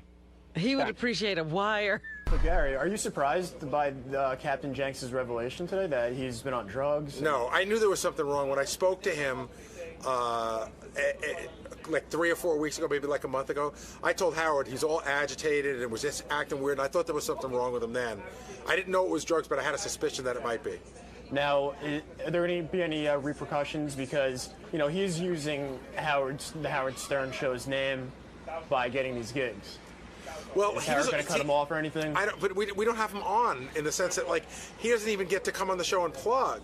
True. He hasn't plugged anything on the show in over 2 years, so, he sort of does his own thing. I'm not happy about the fact because I think that people who work hard and have a business shouldn't lose money to a guy who's doing it in the name of the show, but I really have no real control over him. So he'll have to regain everybody's trust and see if he can go back to doing it again. But, we'll probably have him back on the show, have him in, and he can explain exactly what was going on, and then Howard can decide what to do from there. Listen, we're reporting the story, but the Stern Show was initially contacted by bar owners. We then got contacted by a lot of bar owners. And the story is really in response to all these people who claim that they were hoodwinked and that Captain Jenks took the money and did not show up for these appearances. Now, as you remember, a month and a half ago, Captain Jenks was on the air on the Stern Show saying, Langford's lying. This isn't true. How dare he? Well, again, if we go in that studio with a news story, it's solid. You can bank on it. You had your facts. Yes, we don't go in there unless we have our facts. Lisa G., speaking of her, here she is with some headlines, and then I have to get to about a million things. Howard 100 News spoke to Sam Simon over the break, who was with Artie Lang in Las Vegas on a taping of Sam's new TV show for the Playboy channel called Sam's Game. I fit a lot of Vegas into 40 hours. Oh, did you? Yeah, did I didn't fall off the wagon. No? But no drinking? I shacked up with a broad and I gambled quite a bit. Did you now, drink? Is this a paid girl? No. This is actually a girl. Well, it's a girl who used to be paid. She doesn't charge you anymore? She sees a future with you? I might be falling in love with a hooker. Is that true? I really do enjoy this girl's company. But wow. You know what? Where'd I'm going he to tell go? you something. She's a real person. I'm going to tell you something. A lot of people think whores aren't real people. Can I tell you something? I know a couple of very famous people. I've heard about this. Yeah. And I've met them. Who have gorgeous wives. Right. Who supposedly they were call girls. And and girls that you would high priced. I know a couple of names of celebrities that would blow your mind. Yeah, Chicks. you too, right? Really? No, girls who were call girls. I don't know if they're married. You're now. right. They're celebrities in their own right now. Right. And and what I'm telling you is, I know of guys who are famous who have hot wives. Right. They married their call girl, their escort. Right. What they do is they sort of clean up their background. They don't, they don't ever They mention get the it. police records. Well, I fucked that over already. Yeah, you fucked that up. But the fact of the matter is, it's not the most unheard of thing. I don't think it's happening. She has kids, and she lives in all the way across the country. But I do it. Listen, But you want a family. I care for this. You girl. tell me Put it- you put it this way, I- don't have to pay her at all. Did you give her gifts? No, Do you ever say to her? I don't have to do anything. No. But do you end up giving her something anyway? Not this time. Right. I was down money, but if I win money, I'll give her something, like a dealer. Right, a tip, Like a blackjack good luck dealer. tip. No, I never cash anymore. That's a little gauche. So you went to A Vegas. gift. You went out to Vegas. Sam Simon has a new TV show where he gambles, plays cards, and you sat at the table with Norm and a couple other guys. Right. Okay. It was Norm me. It was Norm. It was Dave Attell. It was Jeff Ross, and it was Playboy Playmates. I sat next to most of the time. I sat next to Brandy Roderick, who is gorgeous, the hottest chick I think I've ever seen in my Now, life. what's she doing? Is she playing? She's playing poker. She can play. So, but here's the funny thing What does about she wear when she plays poker? She was wearing this like sequin-looking top and real tight black pants, and then they had all these I got 3 phone numbers of Playboy chicks who were serving us. You mean like bunnies? And you were able to get their phone numbers? Oh yeah, texted them and everything. I got a gig. He's a I big got star on the show. I got a gig at the Hard Rock Cafe in Vegas, June 27th, and 3 of them are coming. It's a slam dunk. Do you think? Really? Do you think It's a they're slam interested in dunk. sex? What do you mean? I know. Well, a couple of them, it's a slam dunk. Are these girls who appeared in Playboy magazine in the pages? They're bunnies. They served us food. I don't know. So they're yeah, a bunnies. couple of them did. But they were in the magazine. Yeah, That's yeah, high level right. printing. Yes. I mean, you're talking. This one might be the hottest chick I've ever seen in my life. This girl from Michigan. And you got her number, and maybe there's Yeah. She's very sweet. All right. So you go to the TV show taping. You play cards for what, charity? And Ralph was there too. Ralph is there. Okay, Ralph. So Ralph, Ralph was I don't the hot know. chick at the table? Look, I don't know I don't know the details. Okay. How does But Ralph end up? I was told that Sam flew Ralph out first class. Wow. Gave him, and now we stayed at the Palms, which is a beautiful hotel. The Palms has a brand new tower that is all just luxury. It's not, Not a casino You know how at hotel. the Hard Rock sometimes you could hear the casino going on all night? Yeah. This is for people who don't want to hear all that shit. So they put Norm and Attell and myself and Ralph up in these huge suites. I had a view of the whole city. It was gorgeous. Right. And Ralph had a nice suite as well. Ralph told me he had the same suite I had. Wow. And he got flown out there first class, and he was there all week. And he was playing in the game like it was celebrity. It was all comedians.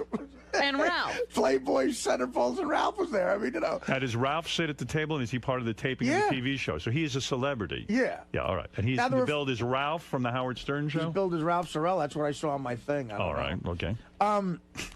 So here's the funny thing about Sam. Now we're playing on the Playboy channel. Okay. Okay. So it's a TV show, and all of us, like I said, exactly what you just said. It's for charity, right? Or whatever, or just for fun and stuff. Dave Attell thought that too. Sure.